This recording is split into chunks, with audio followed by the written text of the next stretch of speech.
What's going on is Anton from AntonDaniels.com. I appreciate you guys for continuing to rock with me, but I just got home off of an early morning flight, right? First thing through the door, I want to see my family. I love my family. You know, I'm a family man. I'm an advocate for families, right? Second thing, I got to get that hot shower because I got to throw the threads on.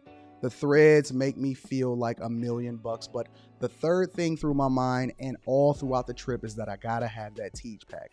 TIEGE makes my life uncomplicated. It's uncomplicated skincare for men. The first way that I started specifically was their level 1 system. It's a daily face wash to get rid of the dirt and grime on your skin. 2 times per week exfoliating scrub to get rid of the dead skin cells. An AM moisturizer with SPF 20 because you should always be protecting your skin from the sun, and a PM moisturizer to help your skin stay hydrated and healthy throughout the night. Here's the thing, my favorite part about TIEGE HANLEY is that every box comes with an instruction card that tells you when to use each product, how much to use, and in what order. They really making the process of achieving and maintaining amazing skin for men uncomplicated. In addition to amazing skin, members of TIEGE HANLEY get tons of benefits, including at least 20% off the retail price, the ability to customize your box, exclusive monthly deals, you can pause and cancel at any time, and you get free shipping. And because TIEGE HANLEY is sponsoring today's video, they're offering my viewers an amazing deal, right? Just click the first link in the description and you get 30% off your first box, plus a free gift. It's an amazing deal. You got to get started today. You're not out here trying to look like a dusty. And if you travel as much as I do, which I'm sure most people don't, but you know me, I'm pushing my bag chasers in order to be in the top 5%, top 10%, top 1%. We got to make our lives uncomplicated, and TIEGE HANLEY is no better product. You got to look good. You got to smell good. And you can't be looking like a dusty. Make sure you get started today. Click the link in the description. Get that TIEGE pack. Feel the TIEGE, my friends.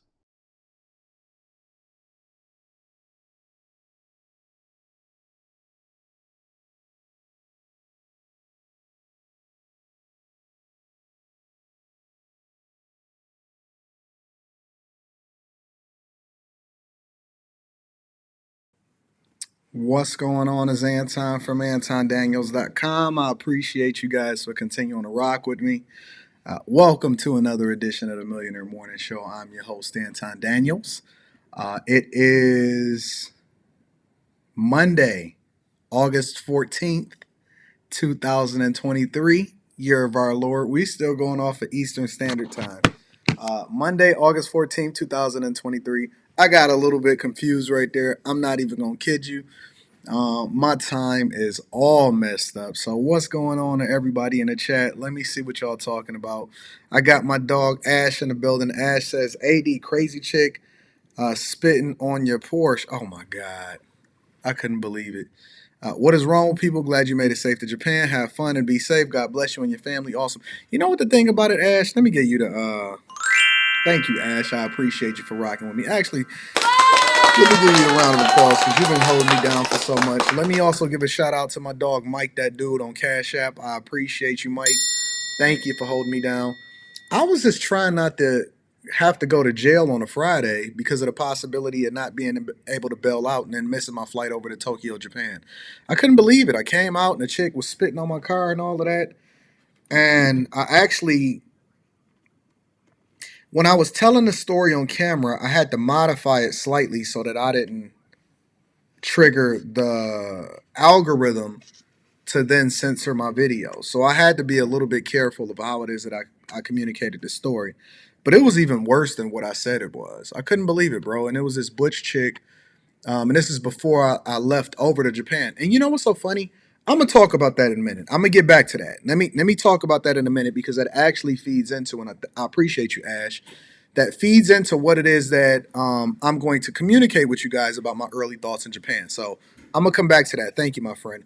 Aurora Monroe says, have you tried Polka Sweat, cowpeas, or octopus balls yet? I have not. I have not. I'm a little reserved of seeing anybody else's balls. But octopus balls, I heard, or octopi. Is it octopi or octopus? I don't know. It's a really interesting situation. Thank you, my friend, for holding me down. I was respectively requesting that Rita does a Patreon exclusive vid on all that she bought. And Ginza, it's only fair because you unbox watches. We did go shopping yesterday. We went to the Louis Vuitton store. We went to Gucci. We went to, what's the name of the street that we went to yesterday? Rita? We'll get into it shortly. So I'm going to break it down. Thank you, Aurora Monroe. I appreciate you for holding me down. Hey, let me get a little bit of insight. What are you guys feeling today? Give me one word. One word. What you guys feeling today? I want to break down my early experiences in the Tokyo before I get into the show, and I'm going to do that shortly. But let me know in the chat. Let me know in the chat. What are you guys feeling today? What are your thoughts? How are you feeling? I see Love C. Mike's here. Van Rowe. Cliff Williams is in the building. Says, stomp that hoe. Nah, Cliff. Nah, Cliff, we got to be a little bit more careful. We can't be out here fumbling the bag. There will be no bag fumbling here. I do not believe in getting arrested, especially after the Fleece Johnson interview. I do not believe in going to jail or prison. Mike's here said tired, perplexed, tired. Tokyo is fire, blessed, hopeful, rich, encouraged, growth, excited, empowered, feel great, gratitude, thin women. Healthy, overthinking, blessed, lonely. Move my twins into their dorm on Friday. Ooh, I see you, Azriel. Motivated and blessed, pressured, proud, feeling great this Monday. I'm all right. Feeling really great, humbled, chilling. Konnichiwa to the Daniels family, said Natasha. Purposeful, motivated, big life changes. You know, Anton. Good morning. Optimistic. Today is a winner. Hungover. He said hungover. Like that. Hungover. Skinny. Bonjour. Let me see what y'all got. Said you right, big bro. I know. We ain't going to jail for nobody. You know what I'm saying? Shout out to you. My dog V Scott is in the building. Says drifting the bag. Stay safe. Have fun, Brody. I appreciate you, big dog. Said tired as F out here in the street. Shout out to Vern. Motivated, content, only flat back supreme. Broke and working hard. Godly. All right, well, let's get started with the show. Aaron says, Fleece said he likes you and he wants you. Well, I'm glad that y'all can enjoy that content at my expense. As a matter of fact, speaking of Fleece, make sure y'all tap into the Patreon. I plan on dropping a video within the next I'm going to drop 2 videos within the next 4 to 5 days. So make sure y'all tap into the Patreon. Somebody said they thinking about changing their eye color from brown after the Fleece interview. Make sure y'all tap into the Patreon and catch the full interviews uncensored. I got another interview with City Councilman Eric Hayes that I'm dropping. Flint City Councilman Eric Mays. Eric Mays, thank you for correcting me. Of course this is live. I do all of my stuff live. I don't care if I'm in Tokyo, Japan. I don't care where I'm at. So make sure y'all tap into the Patreon. Link is in the description as well as pinned to the top of the chat. Also, make sure you get that TIEGE HANLEY, 30% off your first order plus a free gift. We appreciate TIEGE. Ladies, if your man haven't bought TIEGE yet, because fellas should have already did this, but we know that guys like to drag our feet and we like to say, yeah, we're going to get to it. If your man have not bought his TIEGE yet, then make sure you go and make sure that he buy his TIEGE HANLEY, 30% off your first order plus a free gift, or you order it for him. If you messing with any other TIEGE pack, get rid of it. And make sure that you get that TIEGE. Yo, Rita, can you do me a favor? Hit the button to raise this up. It's going to say open. I'm going to tell you to close it. It's the one at the bottom. All right, dip down. So this is my view in the back, right? This is my view in the back. This is what we got going on. It's really, really, really dope out there. We got a phenomenal view. You can close it now. Go ahead, you can close it. Got to make sure I protect my girls. I don't want y'all seeing them in the background, seeing what's going on and all of that. You good, Rita. You straight. Leslie, you straight too. Got to make sure I protect my ladies. You know what I'm saying? So I got a great view. Unfortunately, I will not be giving you that view on this video because it is 11 o'clock. Actually, it's almost midnight. So it's midnight here, whereas it's 11 a.m. there. And so, you know, we still adjusting to the time, but I get into that. Let me read one more super chat before we get started with the show. Jake says, I DM'd you On IG, a bottle of Henny only sold in Japan. Don't know if you drink, but still a great bottle to have. About $100. It's a flex in my world. All right, I'm gonna have to check that out. Thank you, Jake. I appreciate you, big dog. Thank you for holding me down. I appreciate that. Let me also catch this one. It says, "Welcome to Japan. I'm 1 hour away from you in the Zama area. Shout out to my Japan people in the building. Let me get y'all this. All right, I got a full show for y'all, so let's get into the show. Again, make sure y'all hit a like for the YouTube algorithm. I appreciate y'all. And let's get into it. So, let's do this. One thing that I find interesting about Japan, and I'm going to be reading y'all super chats throughout the show. So, shout out to Fi Brown, and shout out to Steve Vaughn, shout out to Christopher B. I'm going to read super chats all throughout the show. One thing that I found out in Japan is the cultural differences. It's a crazy cultural difference. Like, it's like night and day from what it is that we experience in the United States of America, and even more pronounced when we go into urban areas. And that's pretty much going to be the theme of the show today. It's going to be the differences. It's going to be the crime. It's going to be the cultural norms. It's going to be the things that we've embraced and we think is normal, but it's not normal. It's not normal. In other parts of the world, and this is one of the reasons why you guys need to open yourself up to different experiences. In other parts of the world, they live completely differently than us, right? We've gotten so far out of touch of what we should be doing that we think that it's normal to live in these dramatic, crime-ridden, BBL wearing wigs, butterfly eyelash.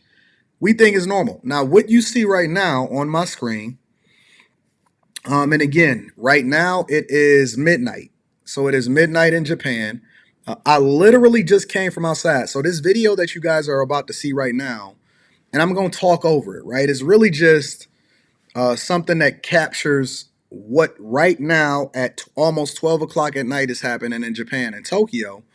I just went out and I recorded it and I shot it maybe an hour before this started, and I uploaded it so you guys can be able to see it. This is the normal, right? So I'm walking down the street. I'm standing at the Ritz-Carlton. So I'm right outside. And what you see right here is what the streets of Japan is. So my early impressions in being here for about 24 hours, maybe a little bit more than 24 hours, is I would move it. I would absolutely move it. I 100% would move it. Let's start with the women. It's kind of a relief to see the flatbacks. I'm not even gonna kid you. It's cool. It is super cool to see the flatbacks. Now, a lot of people gonna say, Anton, but what the heck is a flatback? A flatback is slang for a woman with no curve, right? She's pretty much got no curve. All of the women is flatbacks, and they don't care. And you know why? You know why it's cool? You know why it's dope to see flatbacks? Because they don't think fat is cute. They don't think fat is cute. They don't think that being overweight, but then you get all of the stuff sucked out of your waist, but then you still fat at the top and fat at the bottom and then we get all of the stuff injected into our women big ass. All of the women, I'm telling you, man, I might have seen maybe one slightly overweight woman, and we went everywhere. We was all in the streets. We was in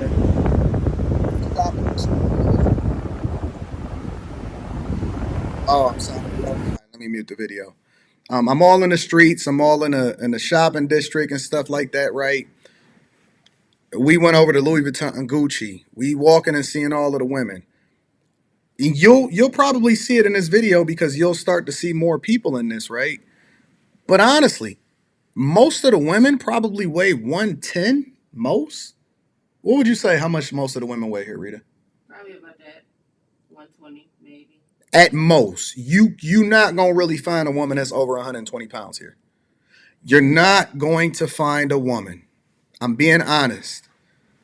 You're not going to find a woman that is over 120 pounds here, honestly. And they have some of the best attitudes that I've ever seen in my entire life. I mean, this is me walking literally right outside of the mall that's right outside of my hotel. And they just have sweet spirits. They're very polite. They're very awesome. Um, I've spent a lot of, I think I walked like 15,000 steps or something like that over the last 24 hours. And they just have sweet, sweet spirits. Everybody is cool. Another thing that I've noticed about Japan is that they don't have trash cans anywhere. They don't have any trash cans really anywhere.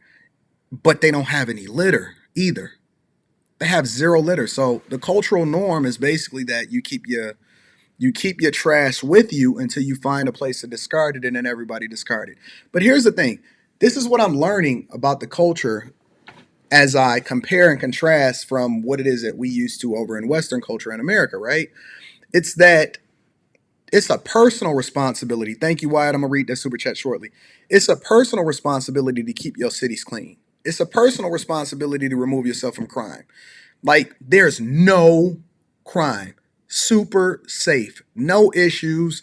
Everybody is just that. Look, I'm telling you, I just recorded this probably less than an hour ago. And I'm just walking down. Everybody is cool. Don't nobody have no problems. I would say black people. I've seen a couple other black people. I have seen maybe one black woman in less than 48 hours of being here. And she was just cool, chilling.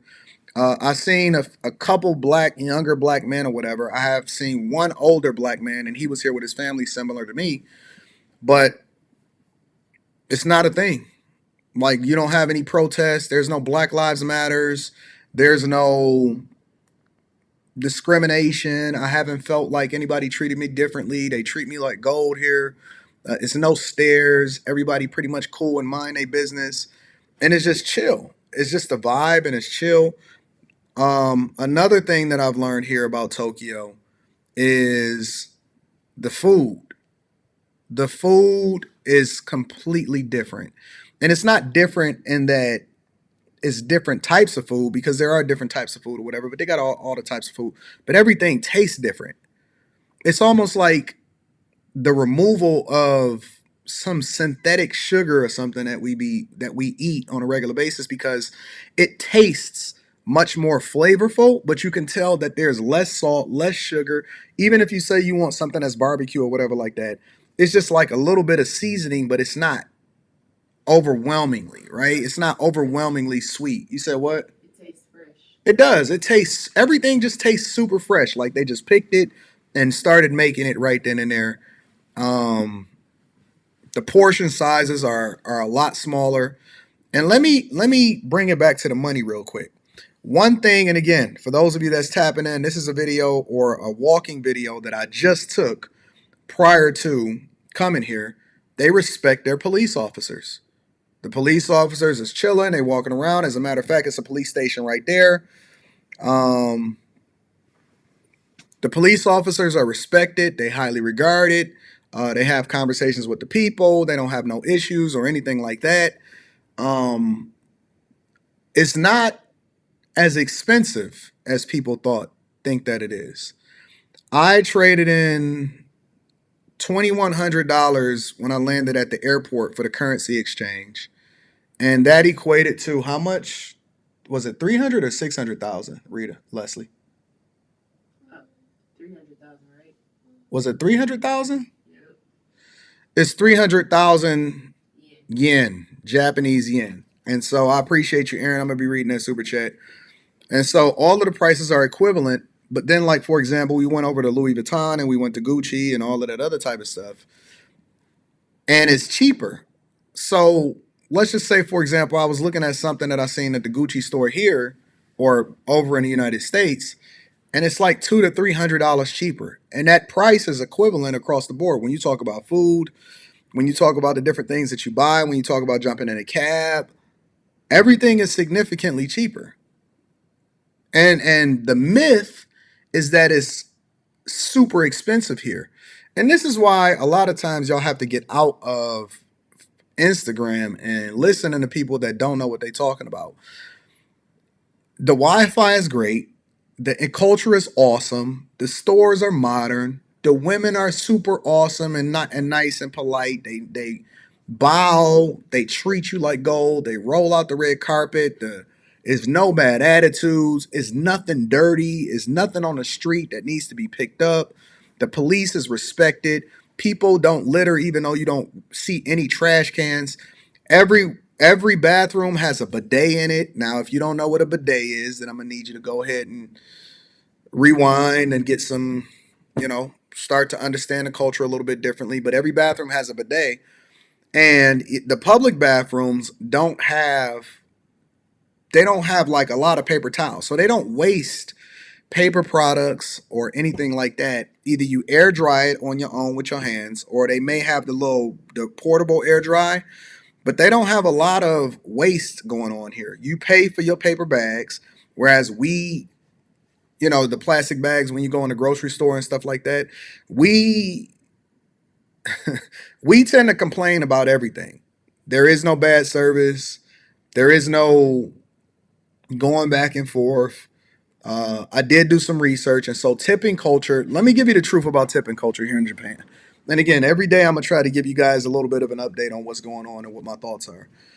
Tipping culture in Japan is not non-existent.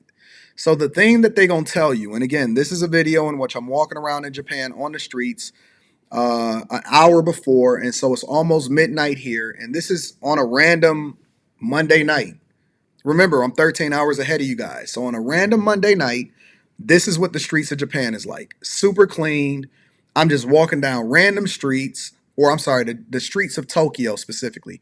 Super clean, just walking down random streets. Nobody's bothering anybody. You ain't got to worry about getting robbed. There is no Chargers, Challengers, Hellcats. I did not see any American vehicles here in Japan at all. Toyota, Mercedes, Ferrari, Lexus, Honda, Mazda, and then some other foreign manufacturers or whatever. But I don't see any American cars. There was no rap music blaring out of the speakers.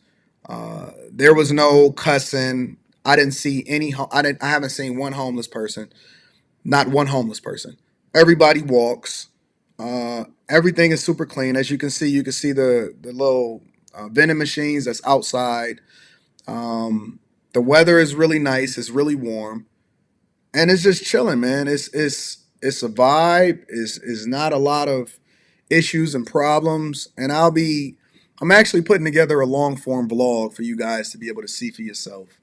But it's our cultural norms is fucking trash, bro. In the United States of America, and I've traveled all over the country. I've traveled all over the country. Their fire trucks aren't even that big. And it's a service industry. As technologically advanced as Tokyo and Japan is, they got bullet trains, they got great public transportation, they have phenomenal food. It's a great service industry, meaning that everything is not electronic, everything is not kiosks. The food is awesome. The people are cool. Even the young people are just chilling. Our cultural norms is trash. We think that we're so awesome in the United States of America. We not. We not. And what I'm realizing is that, thank you, Ash. I appreciate you. Thank you, Mrs. Crow T. Shetty. I'm going to read those super chats shortly. What I'm realizing as I'm traveling more and I'm going out in different countries is that I think that we really are Sodom and Gomorrah. I think we are. I think our women are out of control. I believe that um, we focus so much on race and race relations instead of being welcoming to other people, understanding that they'll respect you when you give respect. Our thoughts, let me just pause this for a minute. Our thoughts and what we think everybody else is right. We got this bully mentality and this bully culture in which, if we so backwards that we call the smart thing lames and we call the criminals cool. We call the smart people lames. So if you're trying to do the right thing, I'll give you an example, right? And I'm using this as an example. I don't have no smoke for nobody simply because, not that I can't have smoke for you, but I choose not to because I just want to be a better person now. I was looking at a former rapper, old school rapper. Had a great song and some follow up albums or whatever, and some battles and stuff in the 90s. And his name is Yuckmouth, right? Some of you may recognize him as one half of the Loonies, and they made this song called I Got Five on it, right? And he was reviewing one of my videos. I guess he a YouTuber now. I don't know. I thought he was a rapper, but I haven't heard anything from him recently. But he did a review, and he took the video out of context, but he took the opportunity to say that he thinks that I'm a lame, right? He said that I'm a nerd and I'm a lame, and that, but the lames is controlling everything, and now we getting all of the money, and so all of the hoes and they got their pussy dried up and stuff, right? And he threw up a couple more shots, but he's almost 50. He got his little chains on still. He got a bunch of chains, almost 50, got a bunch of chains on and stuff. And this is not shots. This is just explaining to you the difference of cultural norms, right? And I thought it was hilarious because in America, Oakland, Detroit, Chicago, Miami, you can grow to be almost 50 years old, still dressed like you 20, still talking about lames and nerds, and not evolved, and still have this adolescence mentality, and that you still think like a hood nigga. Still a nigga. You in a 50-year-old's body, but you still a nigga. See, what I've learned, and my father had the opportunity to send me to private school for 2 years in middle school before I went back over to public school in Detroit, is that everybody don't think like 13.6% of the population of America. Everybody don't think like a nigga. It's other places that actually value people that contribute, and would rather use their intellect than smoke trees on a live stream all day with chains, old ass chains on, with weak ass diamonds in it, and talking shit about stuff that we think is lame. See, what I'm realizing is that, and I've known this, but it's really becoming more pronounced as I travel, is that being able to speak proper English isn't lame. It's actually cool. And being able to communicate effectively, and also learning other languages and experiencing other cultures, and holding your women accountable and operating within a patriarchy, and having people held accountable for their actions, and growing the fuck up and not being old in your mentality as far as stuck in a specific time frame, but understanding that you're a little bit different. I think that shit is cool, right? It reminds me of that a movie. I think it was 22 Jump Street, where they went back to college, or was it 21 Jump Street? And they actually wanted to save the planet, and they wanted to do the right things, and they wanted to get their women in order, and they wanted to have better conversations and all of that stuff. I think that these niggas is lame. I think that everything that we thought and everything that we learned for what our cultural norms are was bullshit. It was trash. Everything that they taught us, everything that the OGs said that we should have been doing differently, all of the stuff that we thought was cool, the way in which our women are operating today, and we think that it's cool. Happy wife, happy life. The syphilis outbreaks, people not having any kind of decorum. There's no rules and no standards, and the only thing that we do is keep operating like victims and begging everybody to reparate us. I think that shit is lame. I think that these old school niggas is lame. Lame as fuck. And not lame because they can't do any better, but lame because they voluntarily ignorant and they think that they cool still. Small portion of the population operating within a vacuum and do not add any value into the society whatsoever. So let me say this in conclusion. As I've walked around Japan and I experienced different things or whatever, right? Remember this, y'all.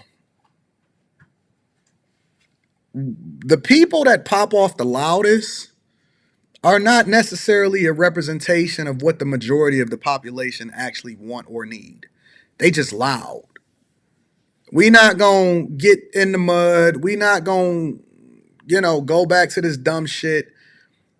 That's just y'all small circle. That's just a small portion of Oakland, California. That's a small part of Detroit in the hood. That's the red zone of Detroit. That's the Overtown that's being gentrified down in Miami. That's south side of Chicago. That's these fucking gangs and shit that's operating in LA. That shit ain't cool. It ain't never been cool to be a baby daddy, smoked the fuck out, broke as hell trying to reinvent yourself, not having no retirement, embracing this cultural norm that's toxic for our daughters and our sons, in which we then grow up and be completely the opposite of the thing that we advocate for our daughters to marry and for our sons to be like. For us to be big in another culture or another country that we're not even native in, to give us reparations in order for us to go and buy a new Escalade that costs $130,000 a year, for us to be walking around with chains that don't have no fucking value on them because we filled them up with fucking lab diamonds and diamonds that's not even valuable to the people outside here. I ain't see one person, not with a chain, not with nothing on. You know what they wore? Nice watches. That's it. To be broke as fuck, to be in last place, and then to be sitting here having a conversation about what we think is cool, ain't nothing cool about it.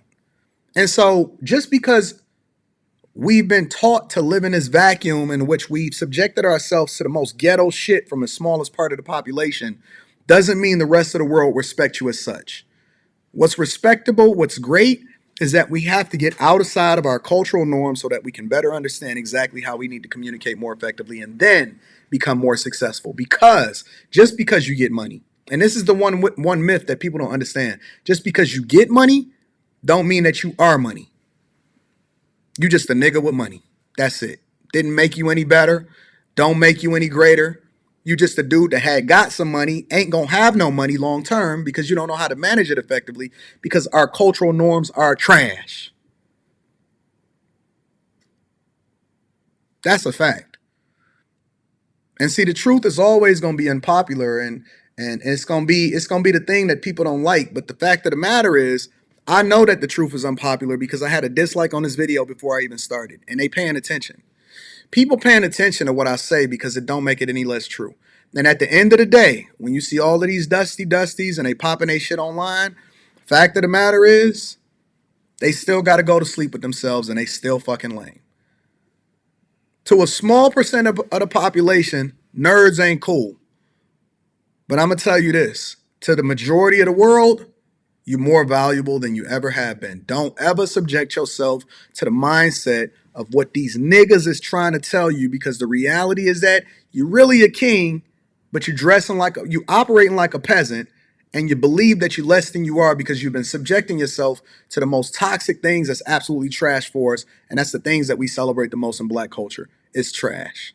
It's not cool. Never have been cool, never will be cool. And as long as you continue to subject yourself to it, one day you're going to wake up and you say, damn,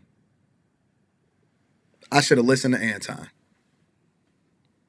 Ain't nothing lame about being a great father. Ain't nothing lame about being married for the last 20 years. Don't let these niggas help try to tell you that being promiscuous and out here catching STDs is cool. Don't let nobody tell you not being in your son's life and not being in your daughter's life and fucking getting caught up and smoking weed online and wearing dumbass chains is cool. Don't let nobody try to tell you that what you doing ain't cool, because these niggas is lames to us.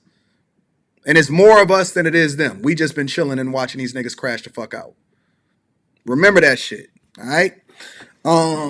That's my response to him. That's my response to all of you lame niggas that think that y'all doing some shit. Let me read these super chats. Shout out to all of the nerds. Shout out to everybody getting money. Shout out to everybody that don't want to be in the hood, that actually want better for their family, that want a companion, that wants to be successful in whatever it is that they do and is trying to do the thing that's best for them. Make sure you subscribe to me. Make sure you tap into the Patreon. Link is in the description as well as pinned to the top of the chat. TIEGE HANLEY, 30% off your first order and plus a free gift. Let me read some of these super chats. Fuck these niggas, man. They ain't got your best interest at heart. And we not going to sit here and be quiet about it either. Fuck these niggas. I don't care. He already ruined my 90s. I used to respect these niggas. They could have just made some more albums or walked away in peace, but now they got to give their opinion online. Fuck these niggas, man. These niggas is corny. Ruined my 90s by talking and being simps online, thinking that they got something to say like we really give a fuck about them. Cornball ass niggas, man. These niggas is corny, not us. All right. Fa Brown. Shout out to my dog Fa Brown in the building. Says, yo, Anton, glad y'all made it safe. How long y'all stand? Will this affect your coaching call schedule? Mine's is coming up. It will not. If you have a coaching call and you are on the calendar, you will be taken care of. I don't have any coaching calls that is on my calendar for this week, but everything has been moved because we were proactive in making sure that everything is taken care of. So shout out to Fi Brown. I will be back by this weekend. I think I fly back on Sunday. We flew Delta One. It was a beautiful flight, absolutely gorgeous flight. Shout out to my dog Fi Brown. Also, Steven says try to come out to Tokyo after I finish work. Shout out to my people out here in Tokyo. Shout out to the people. Hey, make sure y'all got the right attitudes and make sure y'all adjust y'all cultural norms. Don't be over here trying to fuck up what it is that they got going on. And that ain't to you, Steven. That's just well, Steven, you already out here.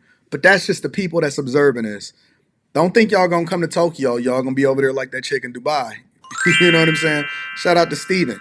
Chris B says it would be interesting to have a sit down interview with a local talking about the dating and the marriage market in Japan compared to the US.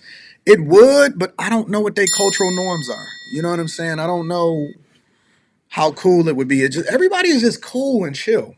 Maybe I'll try to get something from somebody at night and see what the vibes is. That would be a good idea to get some interviews on the street. We'll see. Wyatt says, yo, bro, the interview you did with Fleece Johnson is the funniest thing I've seen from your content that made you look a little uncomfortable, which is rare to see. Peace. I just like having great content. You know, the thing about the Fleece Johnson interview is that people is like, oh, man, I would have punched him. This is how they groom you in prison. Nigga, I'm not in prison. I don't give a fuck about what they groom you like or what they say. Oh man, he said, Anton, your eyes is cute. You should have crashed out over that nigga. Nah, I'm gonna keep getting that good ass content so y'all can be laughing. Anton, I think he got you. He wanted to fill on your booty. I don't give a fuck. The point of the interview was to get great entertaining content, and then on top of that, help y'all to understand what the culture was like in prison. So hopefully you keep your ass out of it and you can keep your sons from it because it's not nothing to fuck with. Anton, he was doing stuff that they do in prison to groom you. Nigga, do it look like we in prison? I had a whole fleet of people that was around me. Wasn't nothing happening in there. It's called security, my nigga. Like, that's what rich niggas do. They walk around with security. Shout out to Wyatt. These niggas on the internet is lame, bro. Shout out to my dog, Ash. I appreciate you. Ash says, AD, one of the biggest notable differences is Tokyo, Japan is super clean, neat, orderly, and beautiful for the inner city downtown area. I agree, man. It is gorgeous here. Thank you, Ash. Aaron says, got the promotion Friday. Can we get a round of applause for the bag chasers? Yeah, man. That's great. Aaron has been one of the people. He's one of the first 50 bag chasers, and also found out I'm in consideration for an even higher position. Fingers crossed, catching bags. Shout out to the chasers. Make sure y'all tap into the Patreon. Link is in the description as well as pinned to the top of the chat. Ash says, AD, you are correct. Having traveled the world while serving in the military, lived and spent a lot of time in Asia and Europe, the food is very clean. No to little preservatives, fresh, stay long time, lose weight. Yeah, everybody is super thin over here, man. It's crazy. It is absolutely awesome. Miss Crow T. Shetty said, dropped off that fireball. We appreciate Miss Crow T. Shetty always showing love. B Love says, travel and experience in different cultures is amazing. It's amazing. Shout out to you. Chris J says, is Japanese, Ohio, Japanese for good morning? Shout out to my dog Chris J in the building. I appreciate you. Steve says, I will be in Tokyo Tuesday night and then in Yokohama. Shout out to my people that's out here in Japan. Aaron says, I'm so glad I chose great networks. I was chilling with black men this weekend, giving each other insight and strategy on getting to the C-suite. Shout out to Aaron out here killing it, getting promotions and networking effectively. Izzy the Man says, we out here traveling the world, exploring different cultures and growing, while 50-year-olds is calling us lame stuck in a city. Facts. Probably can't even get out of a city. Probably on parole. Who knows? Mr. Luciano says, I'm stationed here in the Army Camp Zama. I was in Tokyo last night. Awesome place to live 24/7.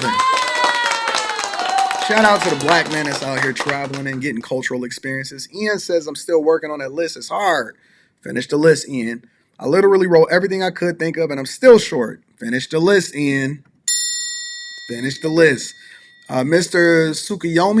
says, good morning, big dog. I remember getting so much pushback for saying if black people adopted Asian culture, we would actually be able to get somewhere. Well, of course you're going to get pushback. That's like going into the prison and telling people not to kill each other. You know what I'm saying? Like, that's just what they used to. That's what they used to. Shout out to all of y'all. I appreciate y'all for the super chats. I'm going to be reading them throughout the show. So, even though there's no crime here, one of the things I wanted to do was explore the differences between the cultures in Western culture and in here in Japan. So let's go back over to the United States of America, and they got flash mobs over in LA. Make sure y'all hit a like for the YouTube algorithm, subscribe to the channel, and turn on your notifications. Let's get into the show, ladies and gentlemen. Mob of shoplifters that ransacked Nordstrom in Topanga Mall on Saturday.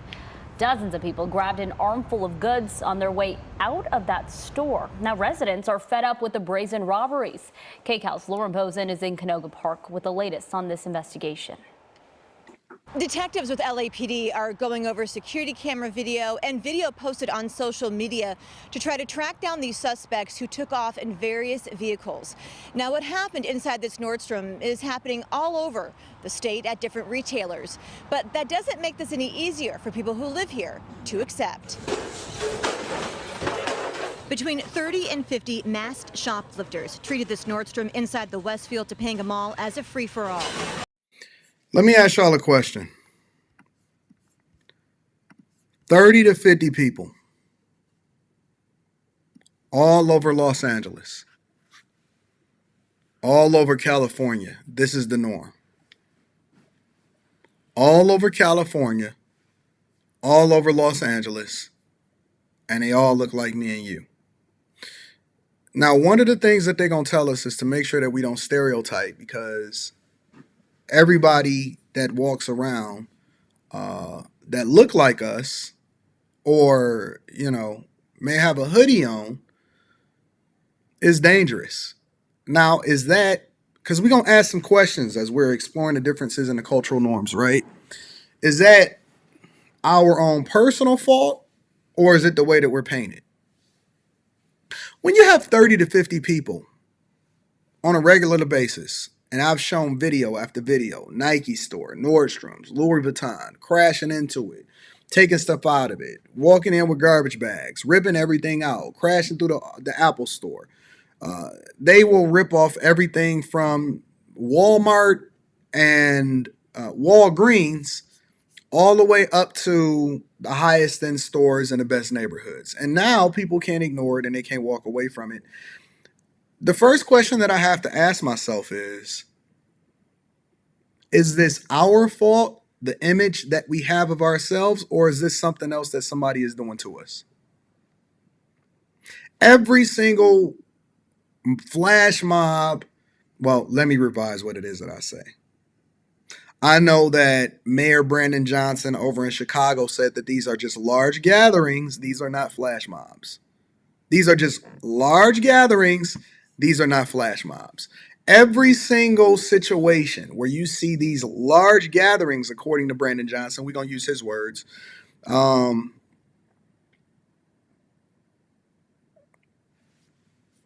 got this skin color. They have this skin color. How do you think that we should handle this? What do you think about this? What do you think? Do you think that this is normal? Do you think that normal people operate this way? People that follow the law, people that don't listen to rap music, riding around in a Charger or a Challenger Hellcat with the music blaring. Do you think that this is normal? Who do you think that their mother and fathers are? Do you think that they have a father in their life? Do you think that they were raised by the system? Look, you can't get 40 to 50 people in a room to pray together, to network together, to talk about money together, or to build each other up, even to just shoot pool and go and hang out. You can't get 30 to 50 people together to do the right thing to save your life. If you go out and you say, hey, I need us all to come together so that we can volunteer to cut this person's grass because of whatever, so on and so forth. Or, hey, let's go and do a cleanup campaign within our neighborhood. Or, hey, let's make sure that we clean up this building and board it up. You try to get 30 to 50 people together to do that, you'll be hard fucking pressed. I mean, you got to do a giveaway. You got to do something. You got to bring a celebrity. Kanye might have to show up. You know what I'm saying? Jay Morrison. Well, maybe not Jay Morrison. Boyce Watkins. Well, maybe not Boyce Watkins. Umar Johnson got to come in and give y'all a duress story about how they holding y'all down in order to get 30 to 50 people together to do any fucking thing together. But if you can get 30 to 50 people to come in here and flash mob and rob a Nordstrom's, yo, it ain't even nothing in Nordstrom's that I even care about that's valuable enough to actually put my freedom on the line for in the first place. Saturday afternoon, they ambushed the store within minutes, taking whatever they could. It was disgusting to see what people are getting away with. No, ma'am, you're being racist. At least that's what they're going to call you. Ma'am, you're being racist because this is their reparations that's owed, and we have to make sure that they get what it is that's owed to them. And if Dr. Umar Johnson seen you, he would call you a snow bunny. All right? In the mix of Look all at this this chaos, police say a security guard was sprayed with either mace pepper spray Look or at this bear man. spray. Investigators say the thieves took off with between $60,000 and $100,000 worth of merchandise. And they're going to sell it on the street for $5.99. Actually, they're not even going to sell it. All you got to do is go on eBay right now. Go on eBay, go on Facebook Marketplace, go on any of the most recent. You just order something and you're going to find out who the culprit is. Right? This is insane. This is absolute. Yo, 30 to 50 people.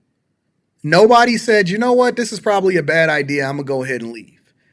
At some point, it wasn't not one young person that said, you know what? This is probably not the group I should be hanging out with.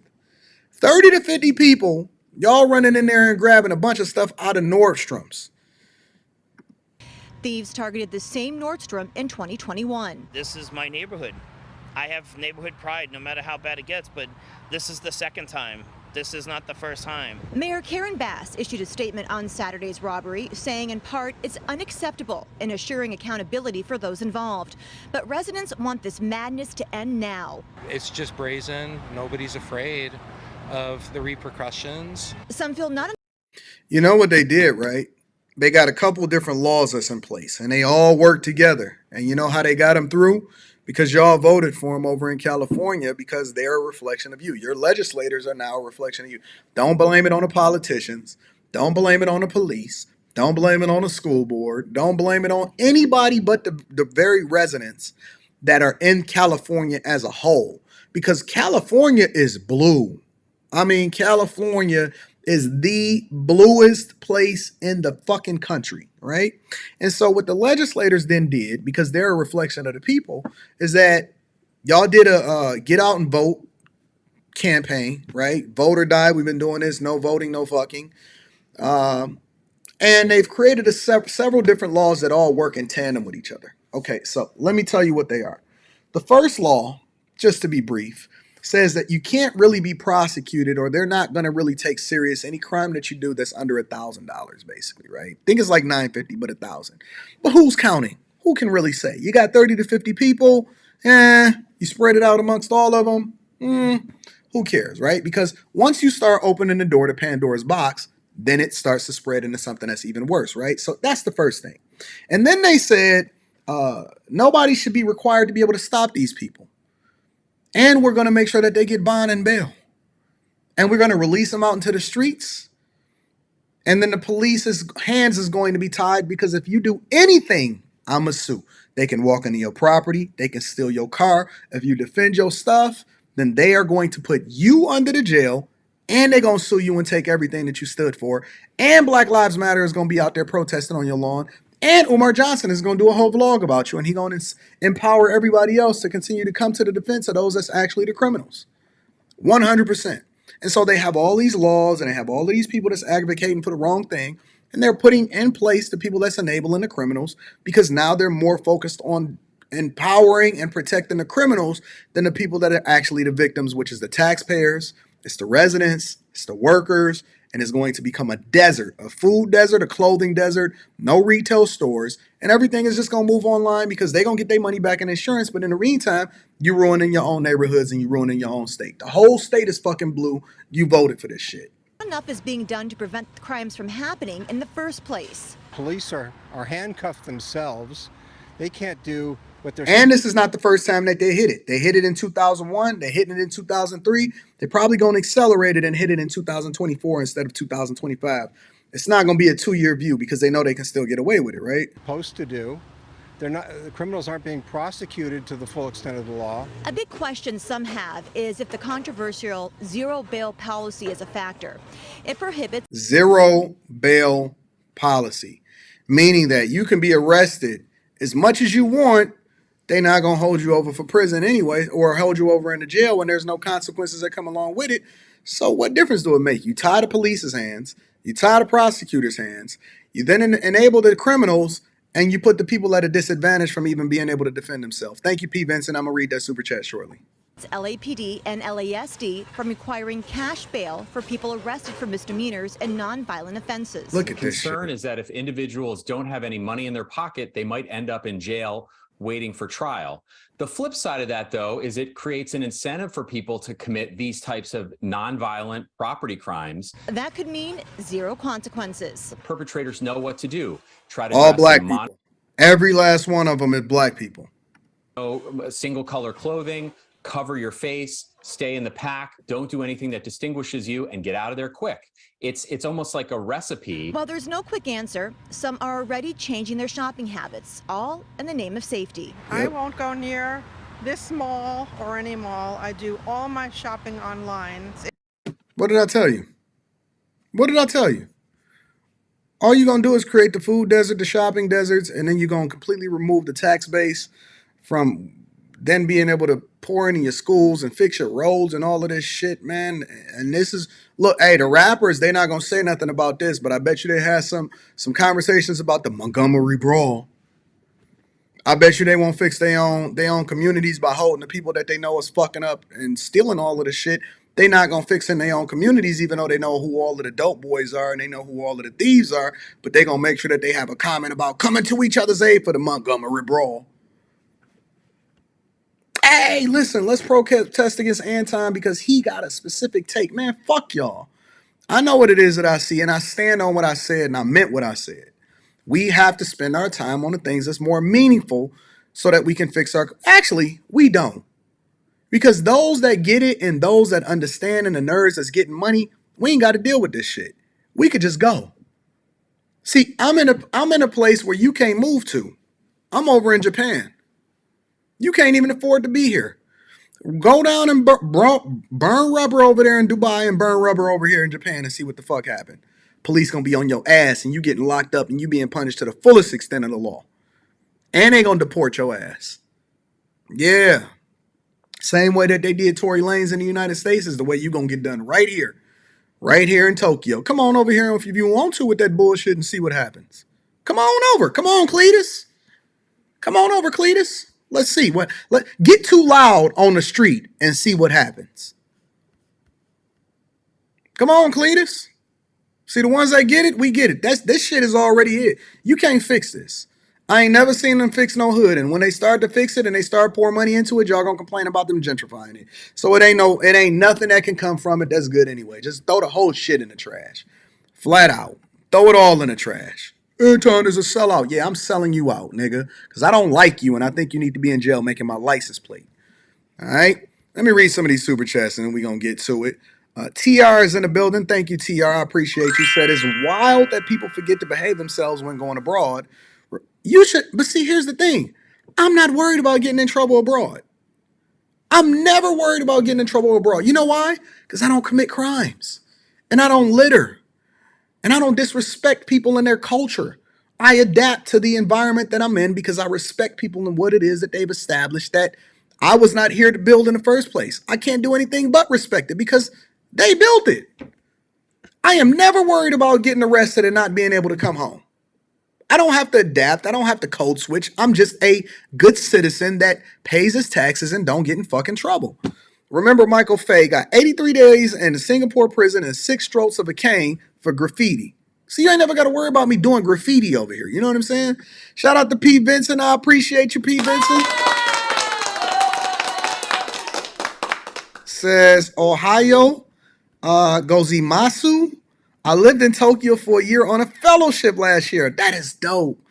It may be difficult to interview people on camera because they might be embarrassed by the skill level. I'm willing to contact my friends to see if they'd be willing to chat. Hey, send me an email or DM me, P. Vincent, Anton Daniels 413@gmail.com, or email me at Anton Daniels 413@gmail.com, or DM me on my Instagram. All of my links is in the description. Yeah, hit me up. I would love to talk to your friends. Thank you, my friends. See, I got friends everywhere. My network of smart nerds and cool people with these beautiful dimples in her face is everywhere. Thank you, my love. I appreciate you. Thank you, thank you, thank you. You are much appreciated. Thank you for the super chat. Smiling Buddha says, love to see you traveling, my friend. Thank you. I appreciate you, Smiling Buddha. Jaquel PF says, greetings and blessings.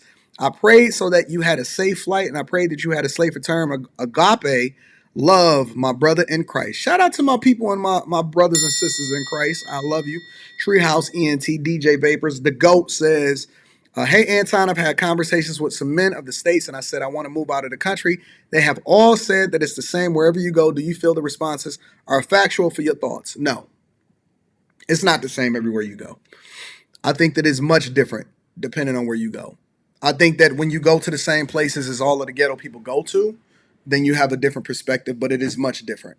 The cultural norms is different. It is not the same everywhere you go. You are very much respected. Listen, it's the same way as you go into a very quality establishment or a great space in the United States of America. When you're not around riffraff, you are who you attract. And so going into a different culture, you're going to have a different experience, and it's not the same. Don't let them lie to you. Don't let them fool you. They treat you and they respect you as you are to be treated and respected according to how you give it. They are lying. They do not know. Go and experience it for yourself.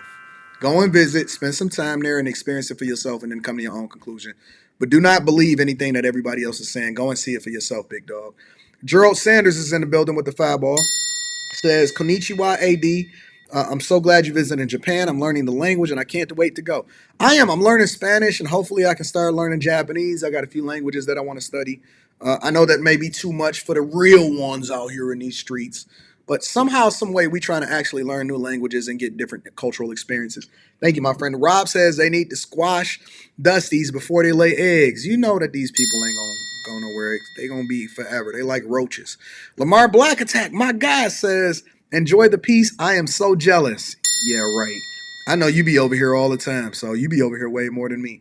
Make sure y'all hit a like for the YouTube algorithm, subscribe to the channel, and turn on your notifications. Again, this is a cultural, getting a better cultural norm and understanding. So this show specifically is going to show you the differences between Tokyo, as I illustrated in the beginning of this live stream, and what it is that we dealing in the Western United States, right? Black Man Unfiltered, shout out to my dog Black Man Unfiltered, says, are you using Stream? If not, what are you using? I like the transparent comments. DM me, Black Man Unfiltered, and I'll break it down, because I plan on doing a Patreon exclusive of exactly what it is that I use to stream for the Millionaire Morning Show. But I don't want to give it to the rest of the people because they don't understand it. Because I'm going to break down exactly how I use it, how I put everything together, so on and so forth. So DM me or email me, Black Man Unfiltered, AntonDaniels413@gmail.com, and I go over that with you. Shout out to you. My dog Ash is in the building. I am going to be brutally honest and simplistic. Black culture is helping the NWO globalists, Soros, BlackRock, Vanguard types to take over our freedoms and liberties in America with these so-called gatherings. I agree 100%, but that's a bigger conversation, because we'd have to, maybe I'll do that tomorrow. I'm going to deep dive into that, Ash, because since we going there, we're going to have to go all the way there. Dog, my guy's in the building. Persevere Data TV says, you don't miss, bro, even from another continent. We don't change. I did get my times off a little bit for the beginning of the live stream as far as setting it up, because I had to adjust my time on my Mac in order to be able to be more aligned with what's going on Eastern time zone. But I had the time right in my head. You know what I'm saying? So shout out to my dog, Persevere Data TV. I appreciate you, big dog. Thank you for holding me down back in the States. Prince Elian is in the building. Shout out to Prince Elian. Says, hello, Mr. Daniels. Politicians are letting their cities go to hell in order to condition the residents to willingly beg for and allow martial law to be enacted, setting them up for the 21st century Slavery. People are already slaves and they don't even know it. But I'm going to go into that on Wednesday. People are already slaves and they don't even know it. Wednesday, it's on. Oh, we going to still do our regularly scheduled live streams. Let me acknowledge some of the people in Cash App before we go over to the next story. Mike, that dude, of course, you know I always got your back. Hold on, let me pull up a couple more. Mike, that dude. I want to give a shout out to Dante, joining the Bag Chaser. Shout out to Dante. I want to also give another shout out to Melvin Johnson Sr. and James. Thank you guys for continuing to hold me down on Cash App. I appreciate you. I'm over here with my legs crossed, feeling comfortable. Life is good. Let's get into the next thing, right? Because again, like I said, the theme of this show is showing the cultural differences from what it is that I'm experiencing over here in Japan to what it is that I'm used to hearing and seeing over in the United States of America and Western culture, right? And we are truly going to shit. I don't care what they keep telling you. I don't care if they keep telling you that everything is awesome. It's not true. Remember the guy that walked into 7-Eleven and he got whooped on by the owners of the store? I remember that. I actually did a live stream on it. I showed it. They made me make my live stream 18 and over plus, but it's okay. Some things you don't have to necessarily make money from, but it's important for us to have a conversation about. Shout out to Aaron. I'm going to be reading that super chat shortly. Remember the 7-Eleven guy that walked in and he got whooped on because people were sick and tired of him just walking in and them being defenseless in order to be able to protect their stuff. Because they keep telling us that these worthless people and human life is more important than you defending your liberties and your stuff of what it is that you got going on, right? And so now that guy is in court, and the experts are saying that it's a possibility that he can sue the people that he defended himself from. But he didn't get that from himself. He didn't just come up with the idea that he could just walk in a 7-Eleven and do that. That wasn't his idea. He's not that smart. He has tattoos on his face. Most people, not all, 99% of the population that got tattoos all over their face, I wouldn't necessarily label them as smart. They may have some talent, they may have some insight, but I'm not necessarily labeling them as smart, right? But here's the thing. Where did he get that from? And why are we just now hearing about it here on the Millionaire Morning Show and all throughout the United States? Well, let me give you a little bit of an insight of what's going on over in Oakland, California. Fox 2. They have a garbage bag and they're stealing everything. New at 10, new surveillance video shows thieves helping themselves at Oakland convenience stores. And look at the woman. She just standing there. Now, she not doing nothing wrong. And this scene looks very much like the scene where the guy walked in with a garbage can and he got whooped on, except the difference is that it's two of them. They younger, they more brawny, and they doing it in broad daylight here. They're doing it in broad daylight. They're walking in. I remember when I was coming up, we always had the understanding that whoever was behind at least that was the illusion, is that whoever was behind the counter had that ooh-op shebang back there. When I was coming up, I was always under the impression that whoever was behind the counter had the ooh-op shebang back there. And you are not going to walk over the counter. You're not going to hop over it. You're not going to just come in, because it's a strong possibility you're going to get that ooh-op shebang on you. And even in the hood. Remember, in the hood, see, these 7-Elevens are built differently. You know what one of the biggest convenience stores here in Japan is? 7-Eleven. One of the biggest stores. When I was talking to people that had visited Japan or was over here or looking at the different videos and seeing the different things that I needed to go to, you know what one of the things that they said that I had to visit over here? 7-Eleven. I mean, it is awesome. Don't worry, I got a whole video about all of the different things that I did on a day-to-day basis. It's probably going to be an hour and a half released on the other channel. But they said that I had to visit 7-Eleven because 7-Eleven here is loved, it's awesome, it's a great place to be. But 7-Eleven over in Oakland, California is now a hotbed for and an opportunity because criminals have been empowered it's now an opportunity for people to take advantage of those that's less fortunate or those that invested in the community.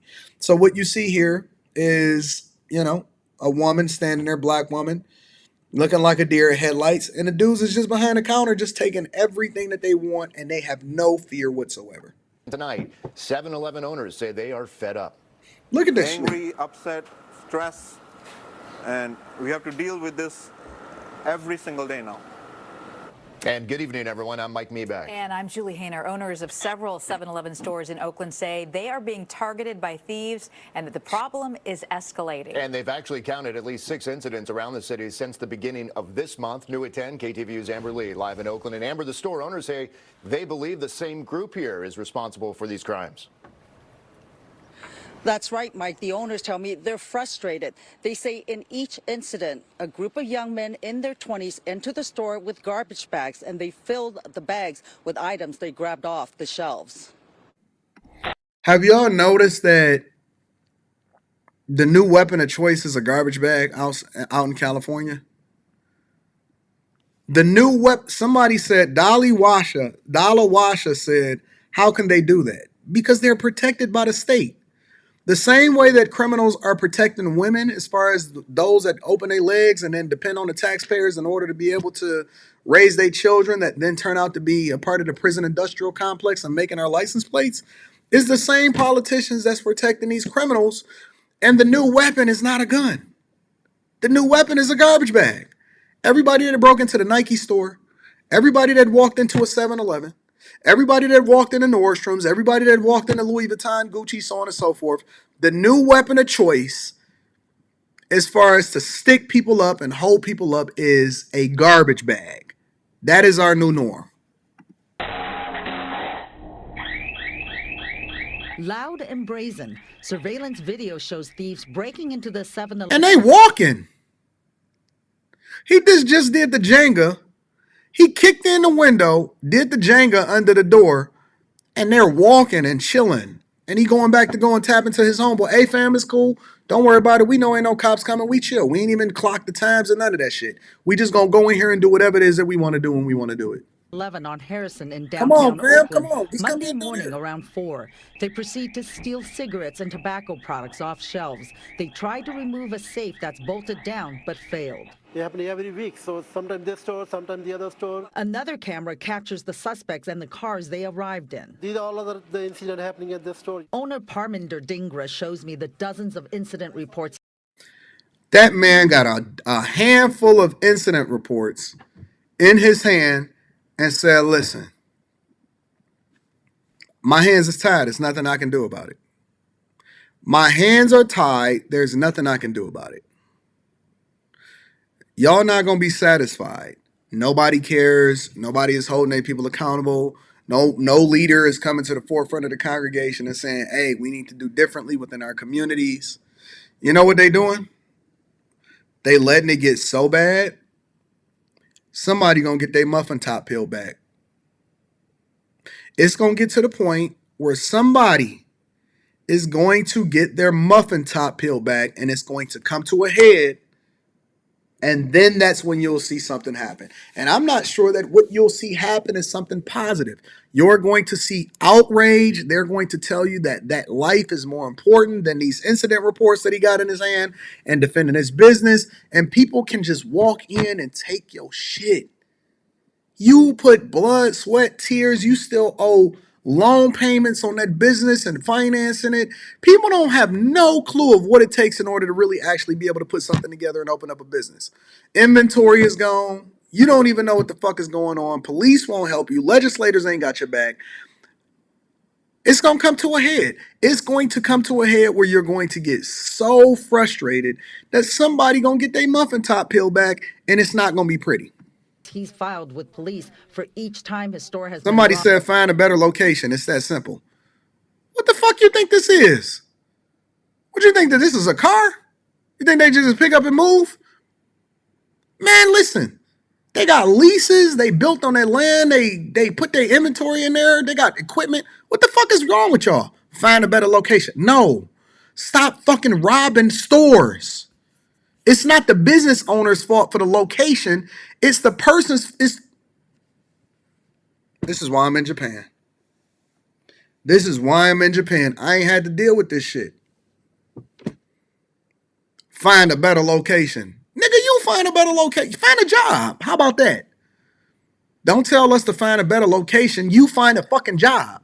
It's easier for you to find a job and not rob me than for me to find a better location and try to prevent myself from getting robbed. What is wrong with you? What is wrong with you? Find a better location. It's that simple. Jesus Christ. Robbed or burglarized in the past year. We still out for nothing been happened, nobody got caught. Dingler also heads the Greater Bay Area 7-Eleven Franchise Owners Association. He says since the beginning of August, there have been 6 robberies or burglaries at 7-Eleven stores so far in various parts of Oakland. On Thursday, police say 6 people arrived in 3 vehicles at a store on 23rd Avenue. One person rammed a car into the front window and door of the store, stole items, and fled. You know what the funniest part about that is? Check this out. They did more damage financially ramming in the store than what it is that they took. It's nothing, not one thing inside of 7-Eleven that you can take that will be worth ramming in the front door of the store.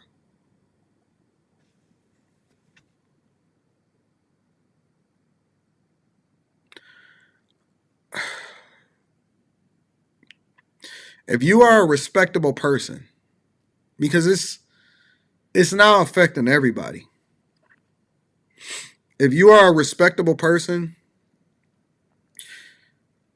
fuck the cars, fuck the clothes, invest your money, stack your bread, lower your expenses, limit what it is that you do, become a minimalist. That way it's easier for you to pick up and move and relocate. For all of the people that's criminal, now that ain't for everybody. For the people that's criminals and continuing to perpetuate this nonsense, I think y'all all deserve each other. Y'all all deserve to be here. But for the criminals, for the people that actually are respectable people, gird up. Gird up. Get your family together, lower your expenses, become a minimalist, become less detached with what's going on here in the United States of America, and do your research. Start to travel different places, start to understand the different cultures. Figure out what makes sense for where it is that you want to live and what you can and can't do without, as far as what you're used to in the United States versus what it is that your expectations are outside of the United States. Oh, don't worry about Papa and Mama. They live their life. They live their life. Y'all need to be there. And I'm not, and see, somebody said passport bros, we winning. Don't go for the hoes. Go because you want a better life, and then everything else comes along with it. We're tired of this. Like, we're here to do a business. We're here to serve the community. We're here to work, serve, and feed our families. Ravi Kakar tells me his store on MacArthur was robbed twice in 3 days this month. He and other owners say they believe it's the same people hitting the different stores. They wear face coverings and they work in groups of 4 to 6 carrying garbage bags. They're stealing. Garbage bags is the new flex. Garbage bags is, if you walking around with a garbage, if you see somebody with a garbage bag inside of their pocket, you know he ain't up to no good. If he's stopping through to say what up, but he got a garbage bag in his pocket, call the police. Let me say it again. If your homie or your friend or your nephew or somebody stop by your crib and you see that little elastic band and a plastic garbage bag in his back pocket, call the police on that little homie. He needs to go to jail. Don't pass go. Don't collect $200. If he got a garbage bag in his back pocket, call the police immediately that he is a thief. All thieves should be prosecuted to the fullest extent of the law, taking stuff that's not theirs, that they did not work for. If he has a garbage bag in his back pocket, call the police. All the cigarette and tobacco product. If you see somebody go into Home Depot and they get the larger garbage bags, profile them and then put an Apple AirTag in their back pocket and call the police. If you see somebody that is in a grocery store and they overbuying on garbage bags, and you know that they look a little dusty, but they not really over there to clean up and they don't have call the police. Yo, we need to put trackers on garbage bags now, because that's the best way for us to be able to find the criminals. The jewel, everything. This cashier says he was robbed while working at the store on International Boulevard just before 8 last Wednesday night. I'm so scared. Yeah, I'm like not feel good. I don't feel like coming or going back to work, but I have to just to feed my family. The store owners are demanding that city leaders take a strong stance against crime and to do something to help small businesses. Please. Look, this is so normal that the black woman that's in the back, she not even flinching. Look, it's not even a thing. Look at her. It's not a thing. She not even tripping. It's not a thing. She not even flinching. The people still shopping in the back like, well, I guess after they get done taking everything from behind there, we just gonna come up and pay for our stuff. They not even flinching. It's not even a thing. It's not even tripping. It's a person walking in the back. Check this out. Look at the guy walking in the back. I have a garbage bag and they're stealing everything. New at 10, new He's still surveillance shopping video like shows normal. thieves. The guy in the back is still walking around like normal. The woman in the front still got her drink right there. And the thieves is in the back just taking everything. What in the world? Where do we live? Is this Brazil? Is this Mexico? Where do we live at now?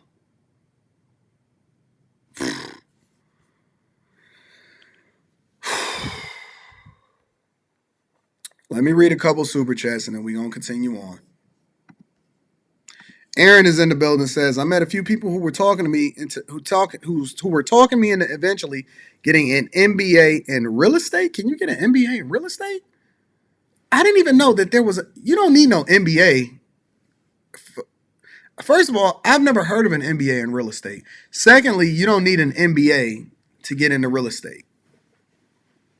Or maybe you just talking you into getting an MBA and just get into real estate. You don't need anything. You don't need an education at all to get into real estate. And you have to talk, if you're trying to get into real estate specifically, if you want to get an MBA based off of where it is that you're trying to go, I think that's cool. I think you should minimize the amount of money that you're spending in debt in order to do so. The other part of this conversation is I think that real estate is a great space for you to be able to store your wealth. Okay. I'm going to get into real estate later on in the show because it's one of the things that I wanted to tackle as far as our cultural norm. Shout out to you, Aaron. I appreciate you. X Bionics is in the building, says things starting to go left when we started being legalized. Maybe I'll save that conversation for Fight Club. Appreciate you guys. Thank you for holding me down. Let's continue over. What do we have next? What do we want to address next? We got new reports on the ladies in Houston and all of our urban communities.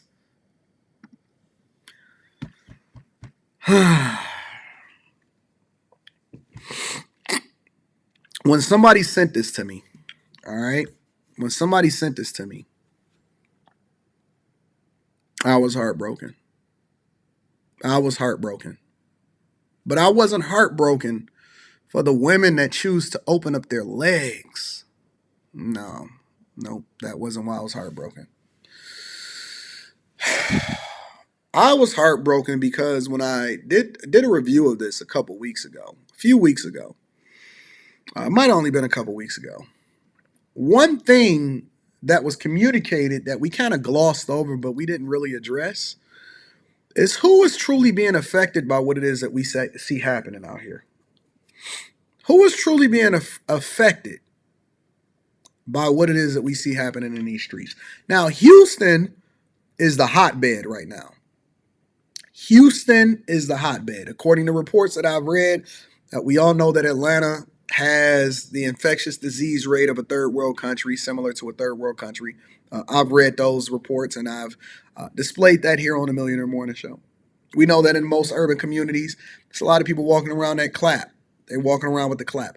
We know that there's a lot of people getting that 2-for-1, 3-for-1 deal. That means that you go there, you're looking to get the box, but you also come away with syphilis, gonorrhea, and then you might have that HIV to go along with it. The 3-for-1 package. Buy one, get 3 free. Buy one, get 3 free. but it's the children. And one of the things that y'all wrote inside of this email, because I have not walked through the whole video, I just gave it a quick glance.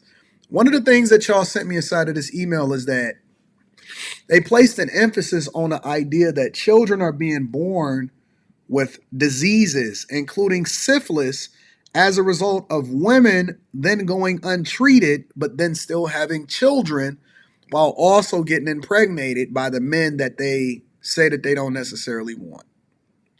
Make sure y'all tap into the Patreon. Link is in the description as well as pinned to the top of the chat. Get that TIEGE HANLEY 30% off your first order plus a free gift. We cooking up here live from Tokyo, Japan.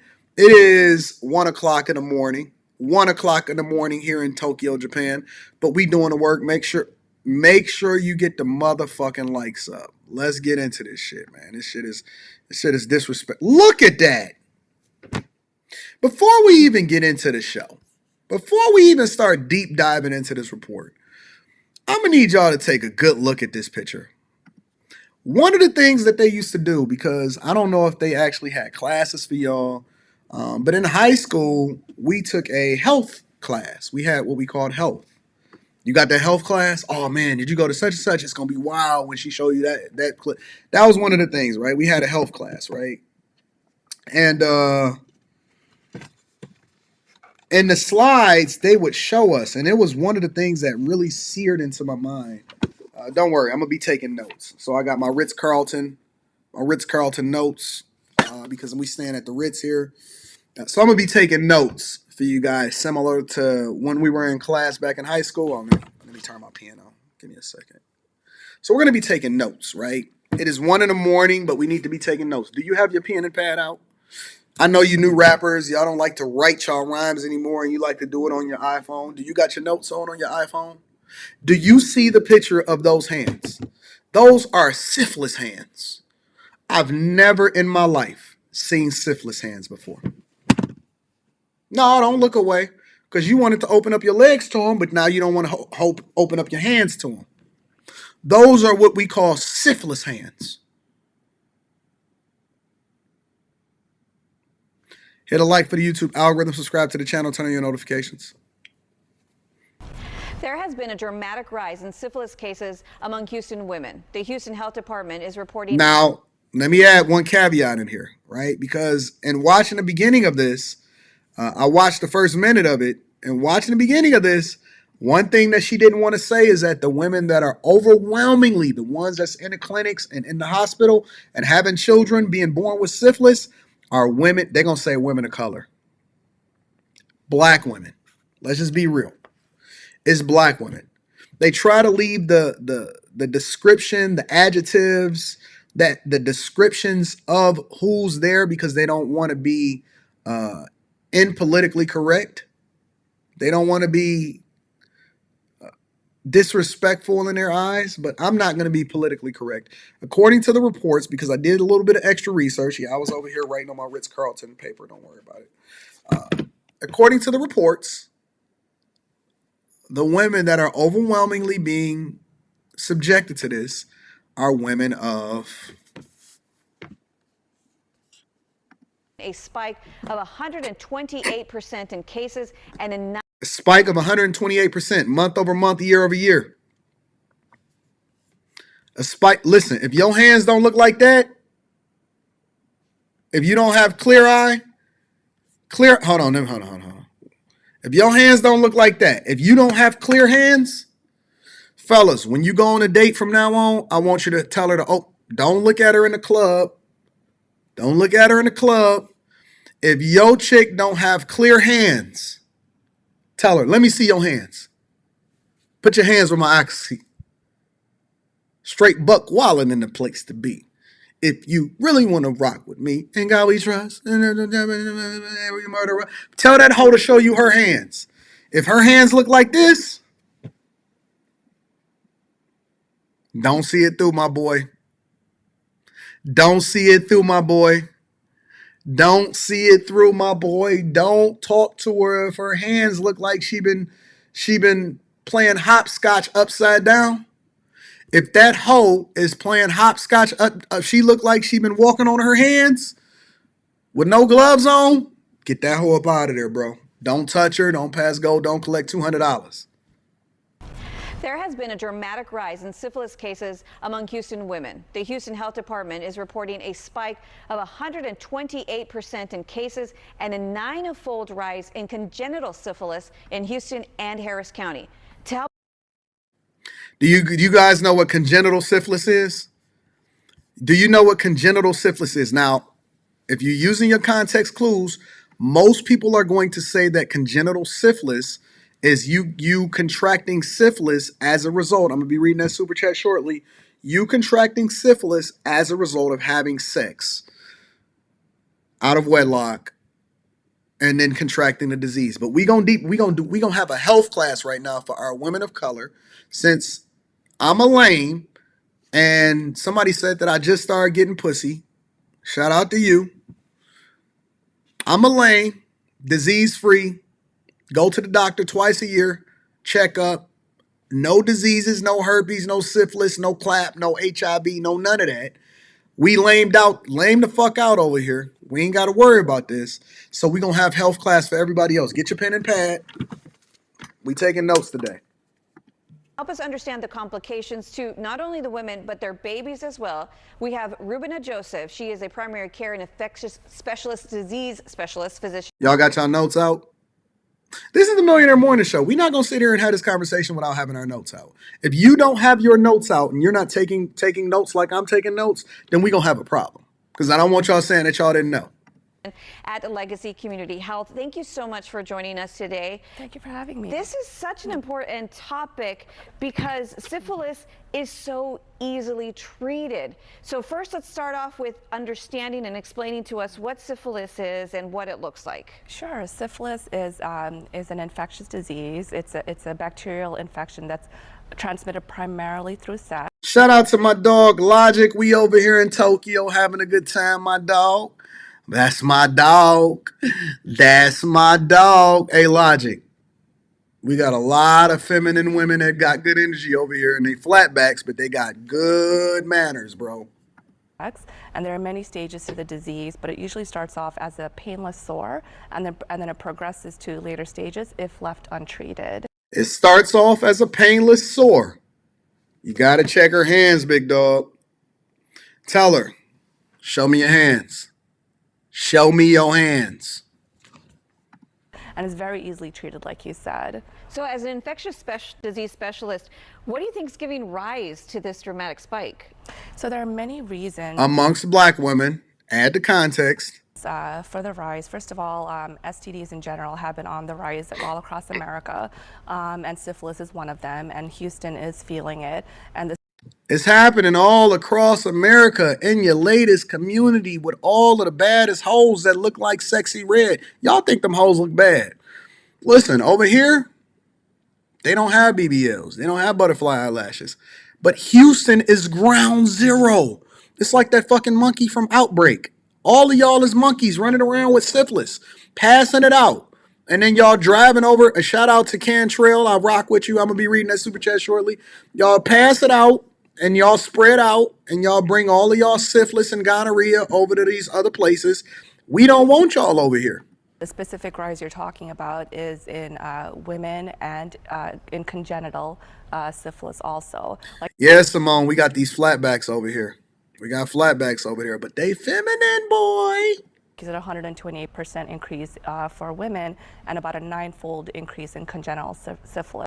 Okay, so 128% increase amongst women in Houston, which is predominantly black women, and a 9% increase in what again? I got to write my notes.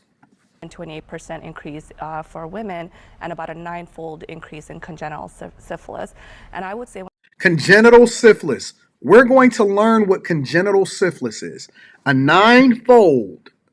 9-fold is really like a 900% increase.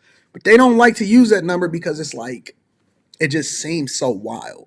So take how many, well, we'll get there. We'll get there.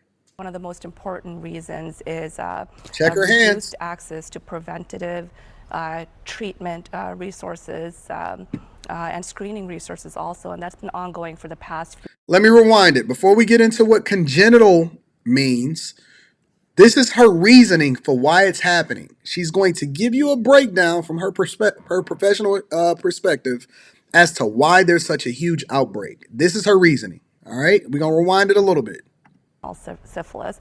And I would say one of the most important reasons is reduced access to preventative treatment resources and screening resources also. She said one of the reasons why you hoes is out here giving away syphilis like it's a newspaper, like it's a flyer for a party, is because preventative treatments and not basically choosing properly. What about close your fucking legs and stop having children and sex with these niggas that don't give a fuck about you and then having kids with them? She said everything but the thing that was true. I'm going to be reading that super chat shortly. She said preventative access to early treatment options and what about not opening up your legs to niggas that don't give a fuck about you? Oh, but Anton is the bad guy. Hold on, let me take my notes. I got to turn that around, sorry. Wrong way.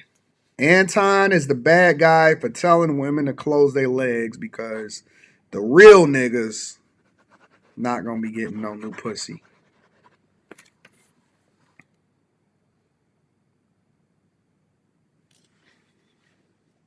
What about closing your legs and not opening it up to every single person that tell you that you look cute? So, and that's been ongoing for the past few years, and it's been exacerbated, I would say, by the COVID-19 pandemic. Can you explain what congenital... And it's been exacerbated by the COVID-19 pandemic.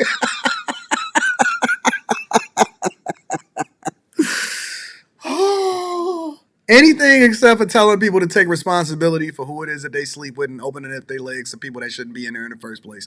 All right, I got you. Syphilis is, because I even had to look it up. What's the difference here? Hold on. Genital syphilis is, because I even... And it's been exacerbated, I would say, by the COVID-19 pandemic. Can you explain what congenital syphilis is? Because I even had... Now we're going to learn. We taking notes. So we got to get congenital syphilis.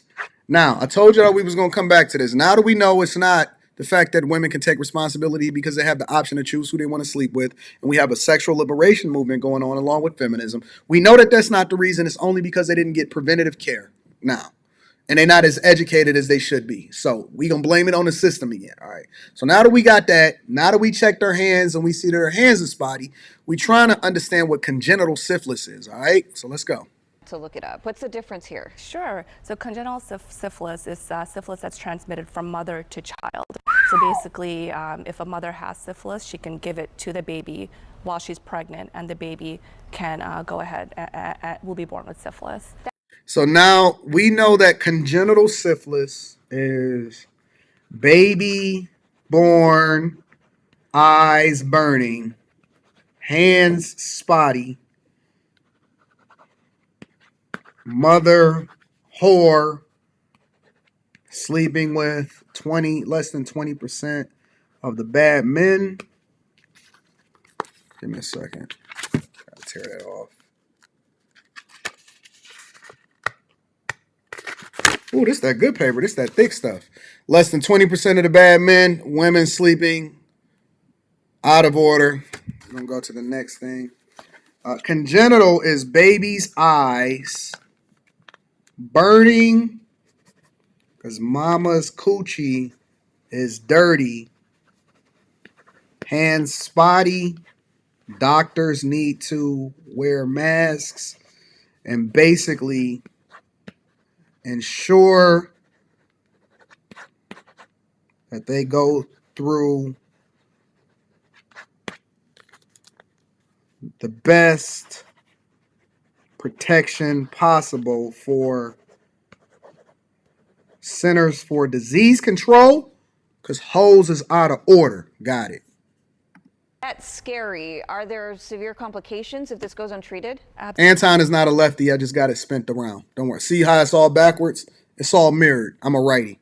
Absolutely. There are complications in congenital syphilis and in syphilis in an adult who is non-pregnant also. So in a non-pregnant person, if left untreated, it can progress to later forms which can affect your brain, your heart, your bones, and can lead to death eventually. And So you telling me you hoes is dying from syphilis still in 2023? You pass. That's why your kid keep talking about why your kid is so fat, because he big boned, because he got syphilis when he was born. I get it now. So now your kid's bones is fucked up because they was born with syphilis. They can't see, their bones is brittle. You niggas is breeding inferior humans because you out here opening up your legs and you passing on syphilis to your kids. And that can be anywhere from a few years to many years without treatment. And in congenital syphilis, yes, it can cause a lot of congenital abnormalities. The babies can be born with abnormalities and eventually death also. I need to know what these abnormalities are.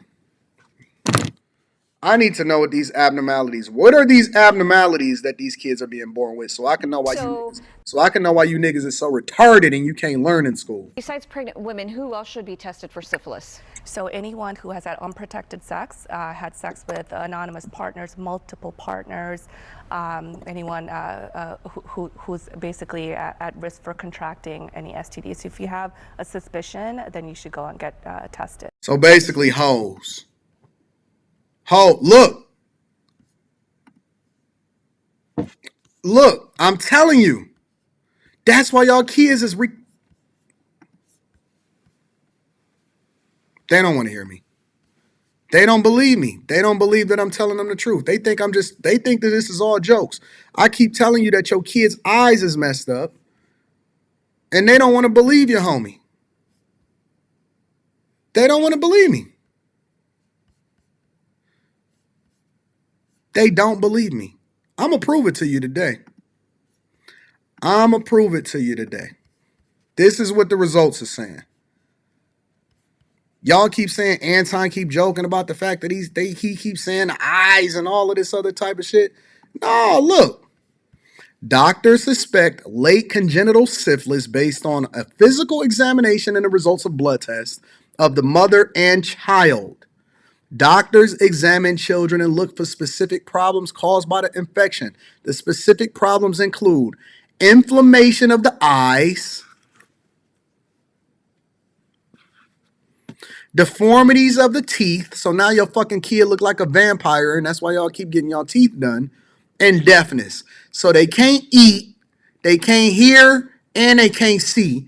And they sitting in class, fucking, y'all keep diagnosing it as ADHD, and my kid is base-headed, and my kid is a fucking crack baby. You not throwing in the fact that they was born with congenital syphilis, and they couldn't see and they couldn't hear when they came out. So now your kid coming out looking like the fucking, like Groot. Your kid is coming out looking like Groot because you can't control what it is that inserts you. Was I right? Your kid is like Groot because you can't keep your legs curled. The kid is fucking blind, teeth is falling out, and they can't hear. And it was a crack baby. And they was born and you keep smoking and blowing trees in his face when he a kid. Then he get into the classroom, he be like, I don't understand nothing. I don't get it. I'm so confused. Mama, what's wrong with me? Ain't nothing wrong with you. It's just your daddy. Your daddy wasn't shit. You ain't shit. I am Groot. I am Groot. Your kid is fucking base-headed because you couldn't keep your legs closed. Mom, I don't know. I don't understand why the only thing I could ever be is a rapper and a basketball player. I'm crazy and I can't see and I'm 2 and I got bifocals on. Your kids' glasses look just like this. Every time they wake up. Mama, I need contacts at 2 years old. Well, your mama couldn't keep her fucking legs closed And so now she was born. You can't hear, you can't see, you don't know how to eat properly. It's your mama's fault, my nigga. It's your mama's fault, bro. I'm telling you what the report says. Inflammation of the eyes, deformities of the teeth, and deafness. I am Groot. Your kid is Groot, nigga. I'm telling you all the way from Tokyo, Japan right now, your kid is Groot because his mama, you had to see it through, and his mama couldn't keep her fucking legs closed. I am Groot. Groot looking head ass motherfucker. Get the fuck out of my face. Keep on taking up all of the resources. You keep being in a retarded class.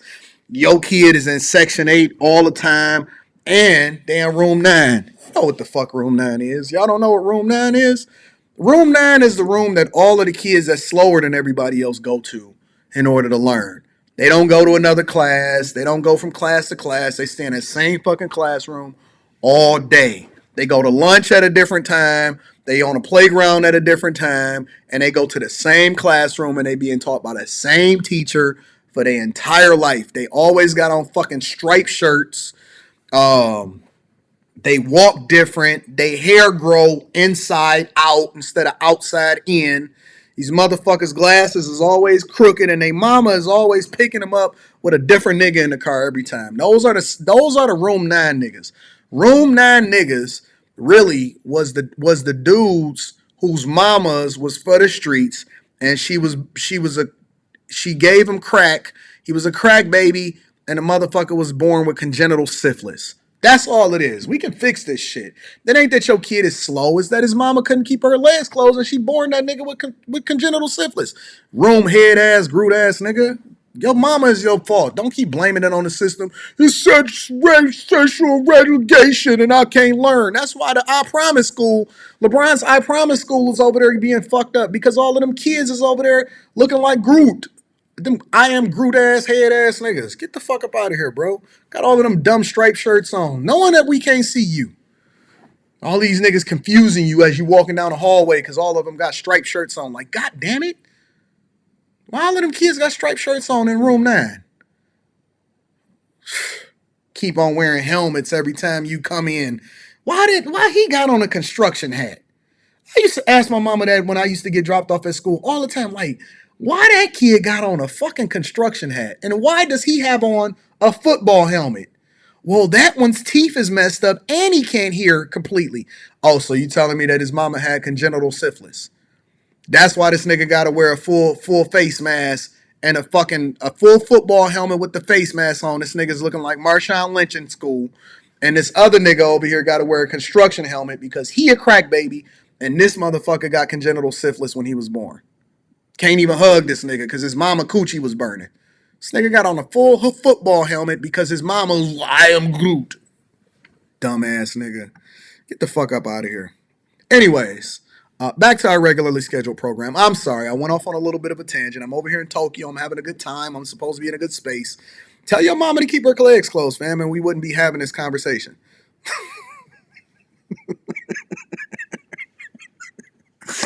All your mama got to do is keep her legs closed, and you would have been a good kid. It ain't even your fault.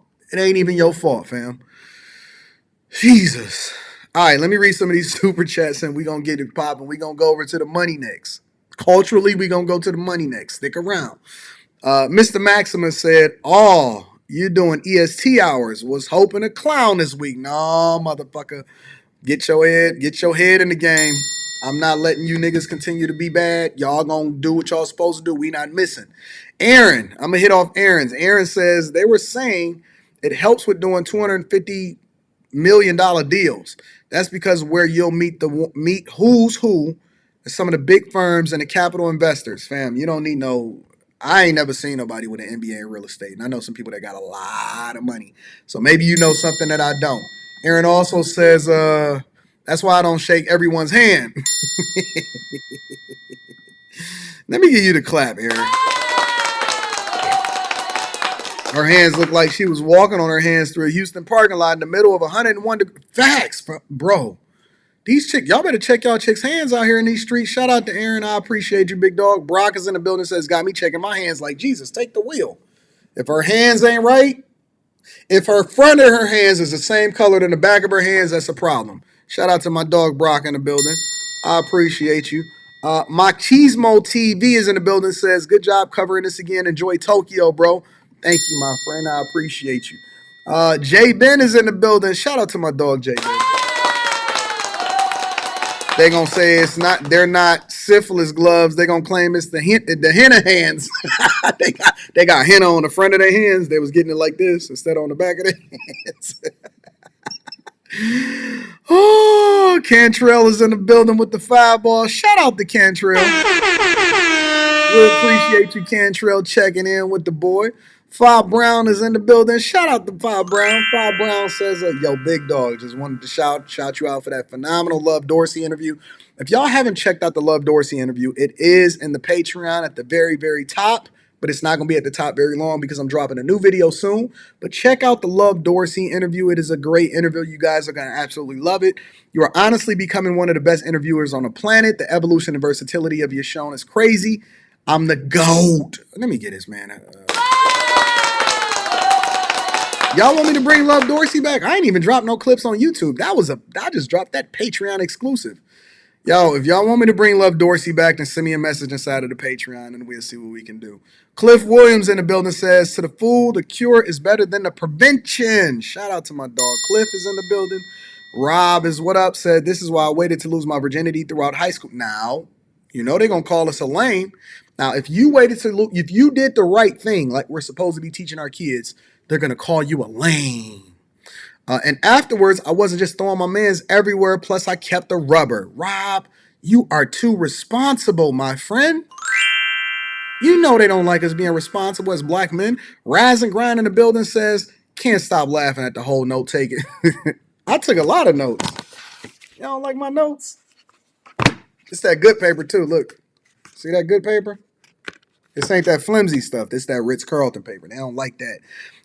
Great show, my brother. Thank you, my friend. I appreciate you. Thank you for holding me down. Rise and Grind. Jason Lee is in the building. Shout out to Jason. Says, hell to the no. To the no, no, no. Hell to the no. To the no, no, no. Hell to the no. To the no, no, no. Hey, you know us as black people, we gonna put the remix on it. Hell to the no, no, no. You know we'll throw that remix on that bitch. You know what I'm saying? Shout out to Jason Lee in the building. I appreciate you. Rob says, can't have my ish looking like a crunch bar. That's a fact. That's a whole fact out here in these streets. All right, so listen. I know it's 1:30 in the morning over here in Tokyo because I'm over here cooking up for you guys. Mike Jones is in the building. Shout out to Mike Jones. I am Groot. Anton, I'm done with you. Glad you made it to Tokyo safely. That plane ride was smooth as eggs, baby. Shout out to my dog, Mike Jones. I appreciate you, big dog. We got one more thing that we want to go over, all right? Because I got to bring it back to the money as far as cultural norms, okay? We're going to be live streaming all day. We doing a Q show tonight. It's going to be the morning for me, but it's going to be the nighttime for y'all. So we're going to be doing a Q show on the Anton Daniels channel. Shout out to Q. She did over 80,000 views of that last live stream that she did last Monday. Shout out to my girl Q.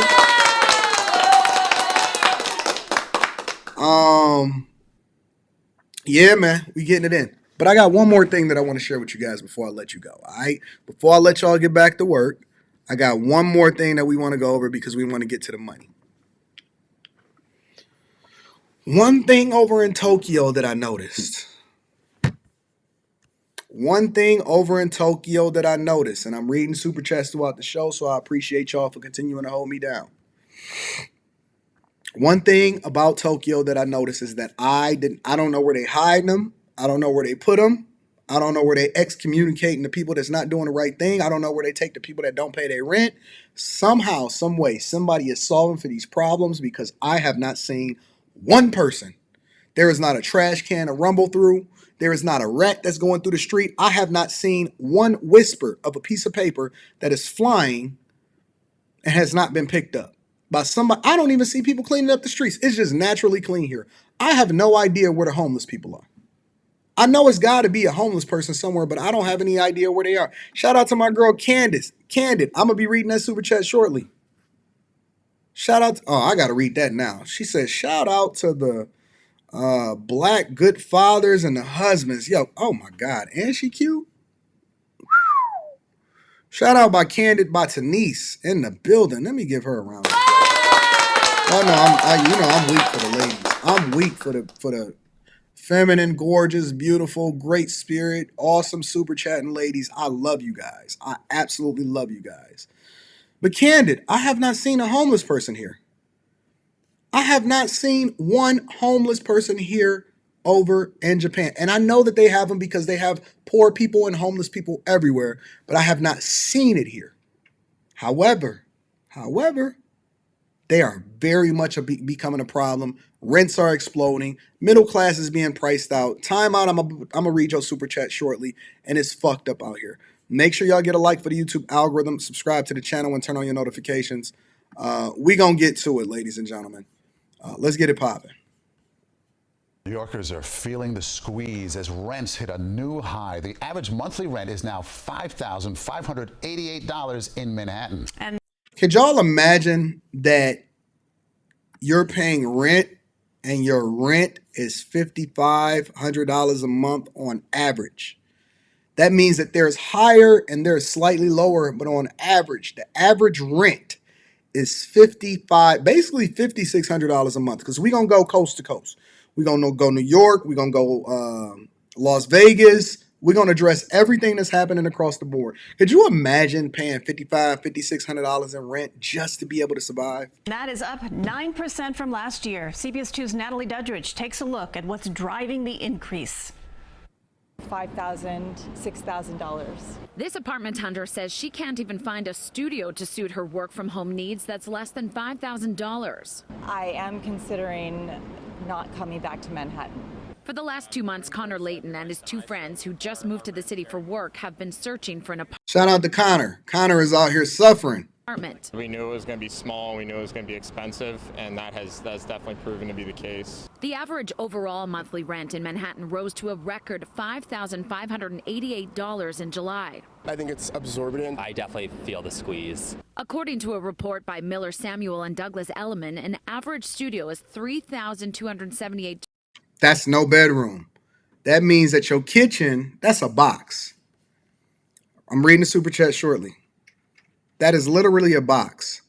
That means that a studio is your kitchen, if you even have one, or stove, or George Foreman. It's going to be right next to your bed. You're going to be probably living with rat-infested places, all of that type of stuff. Is right on top of your head. That's up 2%. A one-bedroom, $4,400 a month. Don't have kids, because y'all keep telling me that $50,000 is enough. But on average, they saying that it's going to cost you $70,000 a year just in rent. A year just in rent. Two-bedroom, forget about it. Up 4.7% from 2022. But you know the interesting thing that you're going to find in this segment is that, did you know that rents and the cost of living is going up significantly more in poor or middle class places than they are in places outside of like the Manhattans? These are only going up percentage wise, minimal amount, 2.5%, 3%, 4% in a Manhattan, but they were already sky high. The percentage gain and how much it's costing you to be able to live, don't worry about it. We're going to get into it later on in the show. Dollars up 2.7% from last year. A one-bedroom is $4,443, up 3.9%, and a two-bedroom is $6,084, up 4.7%. Kian Sinai is a real estate broker with Douglas Elliman. He says it's hard to even find a discount in the outer boroughs these days. Rent went up 9.3% in Manhattan. We saw it go up 14% in Brooklyn because it went up 14% in Brooklyn. People keep telling me that Brooklyn is the new Manhattan. When I was over in LA, and I was not LA, New York, and I was talking to my bag chasers, and we did the Patreon meetup in New York, they said, Anton, man, Brooklyn is the new Manhattan, bro. They said Brooklyn is becoming more expensive than Manhattan is. Brooklyn, and I'll give you an example. Somebody said, if you're making 20 bands a month, how you struggling? Easy. I'll tell you how you struggling. Let's do the math. Let's say you're making 20 bands a month, which is the equivalent of basically $250,000 a year, right? Right? Let's see. Give me a second. Tax.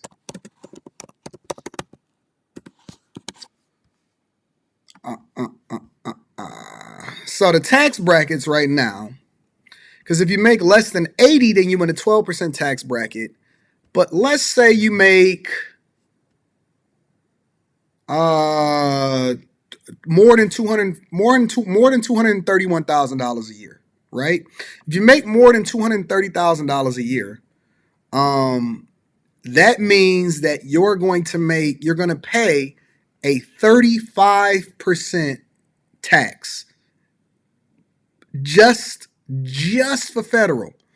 If you make $240,000 a year, you're in a 35% tax bracket just for federal, right? Now, let's say you make $250,000 a year, which is $250,000 a year, 20 bands a month, because you forgot about taxes. You forgot about living expenses. You forgot about all that, right? All right, cool. So let's break it down. That's a lot of fucking money. 25, 10%, 30, 75,000 plus another 5%, that's almost $90,000 in taxes right off the bat. So if you make $250,000 a year, that means that just off of taxes from a federal level, you already down to $160,000 just in taxes. Now, let's say you will live in Manhattan because you're in a high-powered area that then requires you to continue to push. And, you got to be around people in order to network effectively, which is one of the reasons why I keep pushing my people to make more money. You need a bigger shovel, lower your taxes, lower your expenses, and then be able to pour more money into your assets and investments. That's the way you really get rich, not by how much money you make, but how much money you keep, right? So now you at 160. You have 160, if my math is correct, because more than 1/3 just from a federal level. We're not even talking about a state level, depending on what state that you live in. More than 1/3 of what you made has already gone to the federal government. So you paying more like $90,000 in taxes just right off the bat. 260 left. Now let's say you live in Manhattan or Brooklyn and you got to pay $6,000 a month. Well, that's another $60,000, $70,000 a year. Ooh, you under six figures all of a sudden. You under six figures all of a sudden. So and we ain't talking about cell phones, foods, cars, insurance, 401ks. We ain't did none of that. The only thing we paid was rent and taxes. And we didn't even pay state taxes. We paid rent and taxes. That's it. $250,000 rent and taxes, depending on where you live at, automatically equates to you being at what, $90,000 left? You under 100 bands left, and you ain't paid a car note. You ain't paid healthcare coverage. You ain't put no money into your 401k. You ain't taking into account the fact that you entertaining that hoe over there and you keep trying to stunt for. Y'all keep wanting to go over to fucking Tulum and Dubai and all of this other dumb shit, right? Rent, taxes. And see, because people don't understand how money works, this is one of the reasons that you need to tap into the bag chasers. This is why you need to tap into the bag chasers. Link to the Patreon is in the description as well as pinned to the top of the chat. Now Brooklyn landlords are saying these people from Manhattan can't afford it. How much can I raise my rent? Experts say there are several contributing factors, from low occupancy to lack of new development, as well as inflation and higher interest rates, which have forced would-be buyers to rent. We're in a standstill because everyone doesn't know where the economy is going. As interest rates get lower, there's going to be better borrowing power. Sinai says because prices are so high, agents are starting to see demand slow down. In July last year, we saw more leases signed at a lower number. This year, somebody said the math ain't mathing. How it ain't? Y'all don't know what 35% of $250,000 is? Go 250,000 times 0.35 inside of the calculator. That's how much is you gonna be taking out of your out of your paycheck. Here, let's do it for you. Let me do it for you. Because just because you moved to Florida don't necessarily mean that you're not going to pay federal taxes. $250 times 0.35 means $87,500, right? So you take $87,500, you take that out of $250,000. You got 162 left. The maths well. Listen, one thing that I can do is I can do mental math. If you don't like anything that I do or anything that I say, the one thing you can't tell me is that my math don't math. The maths. You go from 250 to 162 just with the federal. 250 to 152 with the federal. That's it. Then you want to take another $6,000 a month, which is the equivalent of $72,000 a year. Oh, yeah, my mental math is mathing now, huh? So you take that $72,000 that you paid, you minus it out of the 162, and you got less than $100,000. Actually, you're sitting on less, slightly between 90 and 100,000. The math is mathing. Then you got to pay a 401k, which is $20,000. If you're smart, you're gonna max that out. Or maybe if you're really smart, you would do a Roth 401k and you max it out so that you get the 6% match and your stuff can grow tax-free. So now you want to set you under 80,000 now. 80,000, and you ain't even did nothing else. You ain't even ate yet, and you under 80,000. The math is mathing. We're seeing less leases signed at a higher number. As a result, Sinai says the one bit of relief renters might see are apartments offering 1 month free concessions. Let me show you something else. Let me take you over to Vegas real quick. Folks trying to pay the rent are having a tough time keeping up. That's all thanks to a recent trend seeing prices in the lower to middle income neighborhoods keep rising. Rentals in more expensive locations are falling, however. Fox News' Mike Allen joins us live now to explain. Now again, we over on Vegas. Completely different part of the country. Yeah, so Jacqueline, you might remember last month I reported on a study that showed Las Vegas, the Vegas area, has seen the biggest decrease in rental prices in the entire country. Since then, over the last several weeks, I've gotten lots of messages from folks asking where this decrease is happening because it's not anywhere near them. Tonight, I found out where. It's tough. The market is tough. Las Vegas area realtor Michelle Gamble is worried about a recent trend that's seeing lower and middle income neighborhoods get more expensive at a faster rate than wealthier areas. Lower and middle income areas are getting much more expensive and faster than wealthier areas. I've had clients who came in to Nevada. They moved here about 4 years ago where they were paying like $900 a month. Now their rent is up $1,500 to $1,600. $900 a month to $1,500 to $1,600. That's insane. That is insane. We're not even talking about the fixed income people. We're not even talking about the poor people. We talking about people that was paying $900 a month. I had a guy that I'm coaching, and he said, Anton, I'm only paying $800 a month in rent, but I want to get out here. I want to move out on my own. You know, I want to do this. I want to do that. I want to move in a better area, so on and so forth. I said, you looked at the prices in your area? I'm going to be reading that super chat shortly. Shout out to C3. I said, you looked at the prices outside in these streets? I said, I want you to do that as a part of your homework. And I gave him some other stuff that we talked about to do or whatever, so on and so forth. He came back. He was like, you know what? It ain't that bad where I'm at. Yo, listen, I got a spot that I rent out as my main residence. It's the place that I actually have my main residence. And I pay less than $900 a month in rent for that space. All of the other places I use for entertainment, I rent it out. I host parties there. I do a lot of work there. I have multiple different satellite offices, all in the Metro Detroit area, which means that they're all attached to businesses, which allows for me to also justify that as a tax expense, right? I have a main place that I lease out for basically less than $900 a month. similar to my Hyundai Tucson that I have that's paid for. That's my personal vehicle. If you guys don't understand business, if you don't understand how to move money around a little bit differently, you're going to be fucked. You're going to be absolutely positively fucked, because now it's not just people that have money or in affluent areas that is going to be suffering. Most people that make more than 6 figures a year, most people that are millionaires on paper are still living paycheck to paycheck, all right? And it's getting more expensive faster than you ever could imagine. And no upgrades. The higher end rents are coming down quite a bit. The lower end to mid-range rents are staying steady, going up maybe a little bit.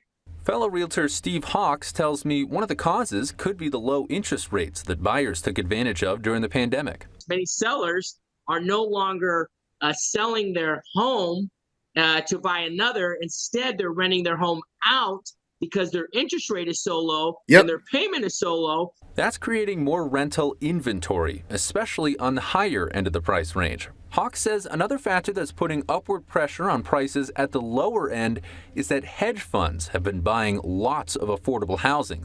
So what is happening is the BlackRocks and all of these different hedge funds and these companies and the institutional investors, combined with the fact that you have lower interest rates and people don't want to go and buy another house, even if it's a 1031 exchange, because they know that they're going to be paying significantly more because money isn't cheap anymore, because they've been fighting inflation in order to keep prices down or to have some level of, or try to get towards deflation, which will never happen. And then you got the Biden administration doing what they're doing, and they're raising taxes, so on and so forth. So the cost of living is going up. And now, because all of the higher end areas are all snapped up, and I was actually having this conversation inside of the office when I closed on a property on Friday before I flew out here to Tokyo.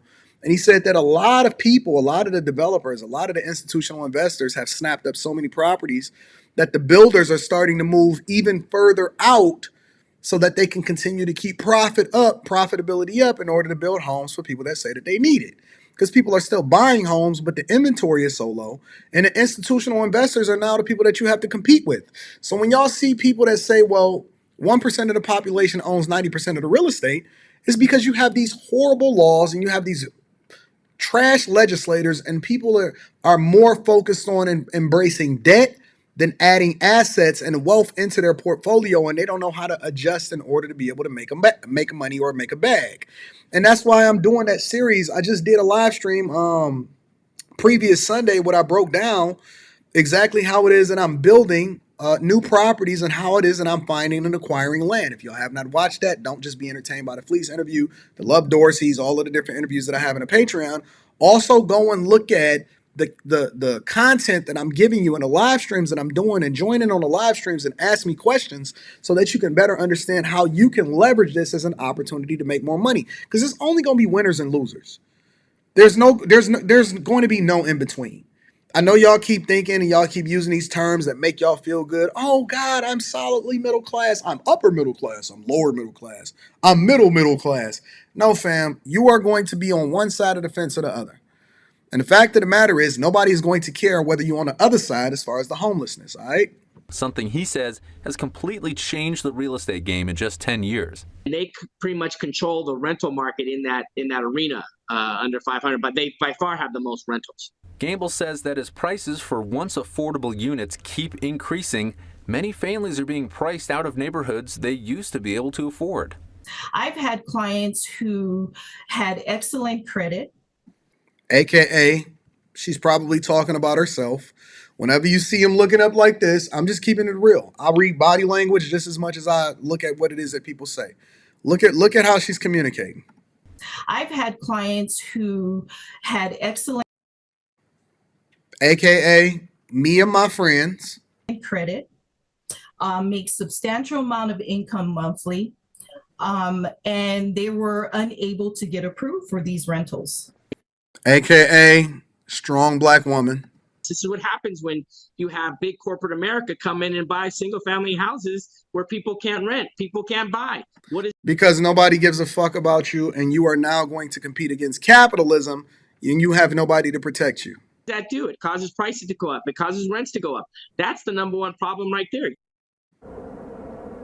Let me share with you now what's really going to happen to you if you're not focused and you're not adding value into your own lives, all right? Same Across area. the valley, we're going to stay in Vegas. There are more people who are homeless and in need, and we have all seen the impact across our neighborhoods. And now there are numbers to back it up. Jacqueline's here to break it down. So one night a year, Clark County goes out and counts the number of people in need who might be in shelters, on the streets, or in camps. Every year since... I hope you got a nice car. I hope you got a nice car. I hope that the air conditioning and the heat work. You and little man gonna be sleeping in that bitch. 2020, that one night count has grown. Let's take a look at the numbers. It is about 6,500. Look at how it's growing year over year. Year over year, it's exploding. It went up 500-600 the year before. Then it went up another 1,000 in 2023. This is just in Vegas alone. This is happening all across the United States. Your alleys smell like piss. They sleeping in front of your businesses. They taking over your neighborhoods, and they walking in with fucking RVs and campers, and you can't even go to the park without somebody showing their Johnson saying, okay, sir, why are you showing your Johnson just because you're not necessarily sleeping well at night? Look at me, I got my dick out. Why are you walking around? Oh my God, covered a little Johnson's head. Sir, why are you walking around with your penis out in the park just because you're sleeping in your car? You keep on popping it. Sir, put your penis up. This is what you're going to have to deal with when you got to sleep in your car, ladies. Winter is coming. On that one single night in a given year. Now, let's look at those sleeping. I'm sorry. This is a different type of show.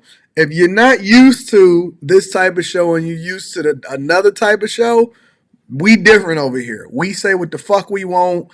Whatever thought come to my head is what's going to come out on camera and in the audio. So if you used to watching your shows in church because you babysitting the kids, put some headphones over them little motherfuckers, because I'm just telling them what they get to look forward to when they grow up. It's going to be a motherfucker that's pumping inside of the park. Look at my penis. And your kid going to be walking by and they just going to be normally seeing penises. That's just what it is. Parks is going to be full of penises if we don't get this homeless shit together. That's my warning for the American people. On the streets, in cars. That number has grown too by more than 1,000 people in one night from year to year. We asked social workers in Clark County who they are seeing on our streets. Have a lot of people coming in from different states, a surge of homelessness in other states. Then we start to see a surge. County social workers are on the front line. Look at that motherfucker. When he first got that Infinity, he was, damn, homie. In high school, you was the man, homie. Damn, homie. In high school, you was the man, homie. That nigga riding around in that same Infinity. That same Infinity that he bust you down in the backseat in. Now he's sleeping in that bitch. The homeless crisis. The 2023 homeless census says 16,000 people will be homeless at some point this year. And that number is incredibly under-exaggerated. That's up from last year. So there's not just one answer as to why there's a rise. People have lost jobs and couldn't go back to work after COVID. Some people are here thinking they are able to get jobs here and they're stranded, and people are not able to afford the rents. Stats also show 87% of people who are homeless are single. Those are often people who don't or can't ask family to help. Deputy Director of Social Services Teresa Etchberry explained. Look at that shit. Look at it. See, they don't just come in and they don't just be like, man, I need somebody to sleep. Let me get on top of this tree and let me get on this vent. They leave all of the trash in the street. They walk into the park and they go, they do all of it. Listen, you think I'm making this up? I'm not making it up. The sounds and the words that are coming out of my mouth is based off of the things that I've seen play out. I keep telling y'all, my passion project was homelessness. For a year straight, I would volunteer all my weekends downtown, and I would work with homeless people. And let me just tell you, they don't start off this way. They start off as normal individuals. Y'all not getting it. Let me pull this down for a minute. I'm gonna be 100% real with you. I know I just keep making the jokes. We going, It's not how they start off. That's not how they start off. They were one paycheck away from losing everything. They were one medical bill away from losing everything. They were one child support payment away from going to jail. They were one situation away from losing everything, and then they spiraled. They spiraled. They got so used to being around and suffering and being subjected to an environment that it just became their social norm. And so it never starts off that way. The face of homelessness is not the thing that you see from walking around in the park showing A. Johnson. That's never how it starts out. The face of homelessness is a person that looks like the person that's standing next to you. Turn to your neighbor and say, one of us going to be homeless, but it ain't going to be me. Turn to your other neighbor and say, one of us is going to be pulling out our Johnson in the park, but it ain't going to be me. It never starts off that way. Next thing you know, you're stealing in Walmart. Next thing you know, you're trying to stay warm. Next thing you know, you over here trying to ask for rental assistance. Next thing you know, you a hobo and trying to crash on a woman's couch because you ain't got no place to stay. And so now you getting her pregnant and she giving her kid a 3-for-1 deal, and now her kid is can't see and he in the classroom. You see how we all going down? You see how we going down this dark path? Now he wearing football helmets inside of the classroom. Look, we going reverse. Everything that we talked about here, it's going in reverse. All of the different lessons that I gave you in this live stream today is going in reverse. Remember when we was talking about the women that was giving their kids the clap? Well, that's you living on a couch, no healthcare coverage, fucking getting put out when you ain't giving up that D. And now she feeling some type of way about it because she know that she got leverage over you and she going to emasculate you. It's a dark hole that we are going down today, ladies and gentlemen, and it's not your fault. It's because you have subjected yourself to our cultural norms that is not conducive for your lifestyle.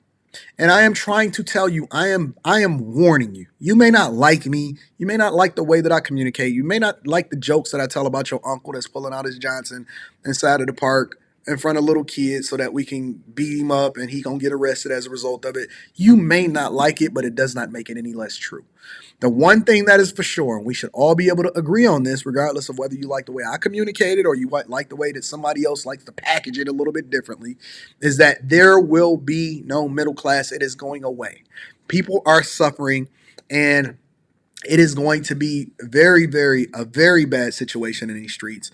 The one thing that you should do, whether you rocking with me inside of the Patreon and the Bag Chasers, and you aligning yourself with people that's going in the direction that you're going in, or you find some other mentor or another group of people that you can network with more effectively that can get you better results, is you have to do the thing that's in your best interest, and you cannot save the community at all. It's just a fact. You got to save yourself. You got to be selfish before you can be selfless, because two homeless people can't help each other. All they're doing is keep dragging each other down. And the environment that you live in and the culture that you subjecting yourself to is a crabs in a barrel mentality, and they're not going to let you get out alive.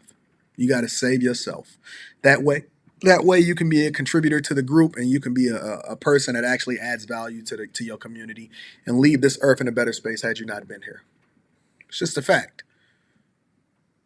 That's real talk. It's just a fact. Straight here from Tokyo, 2 o'clock, 2:05 a.m.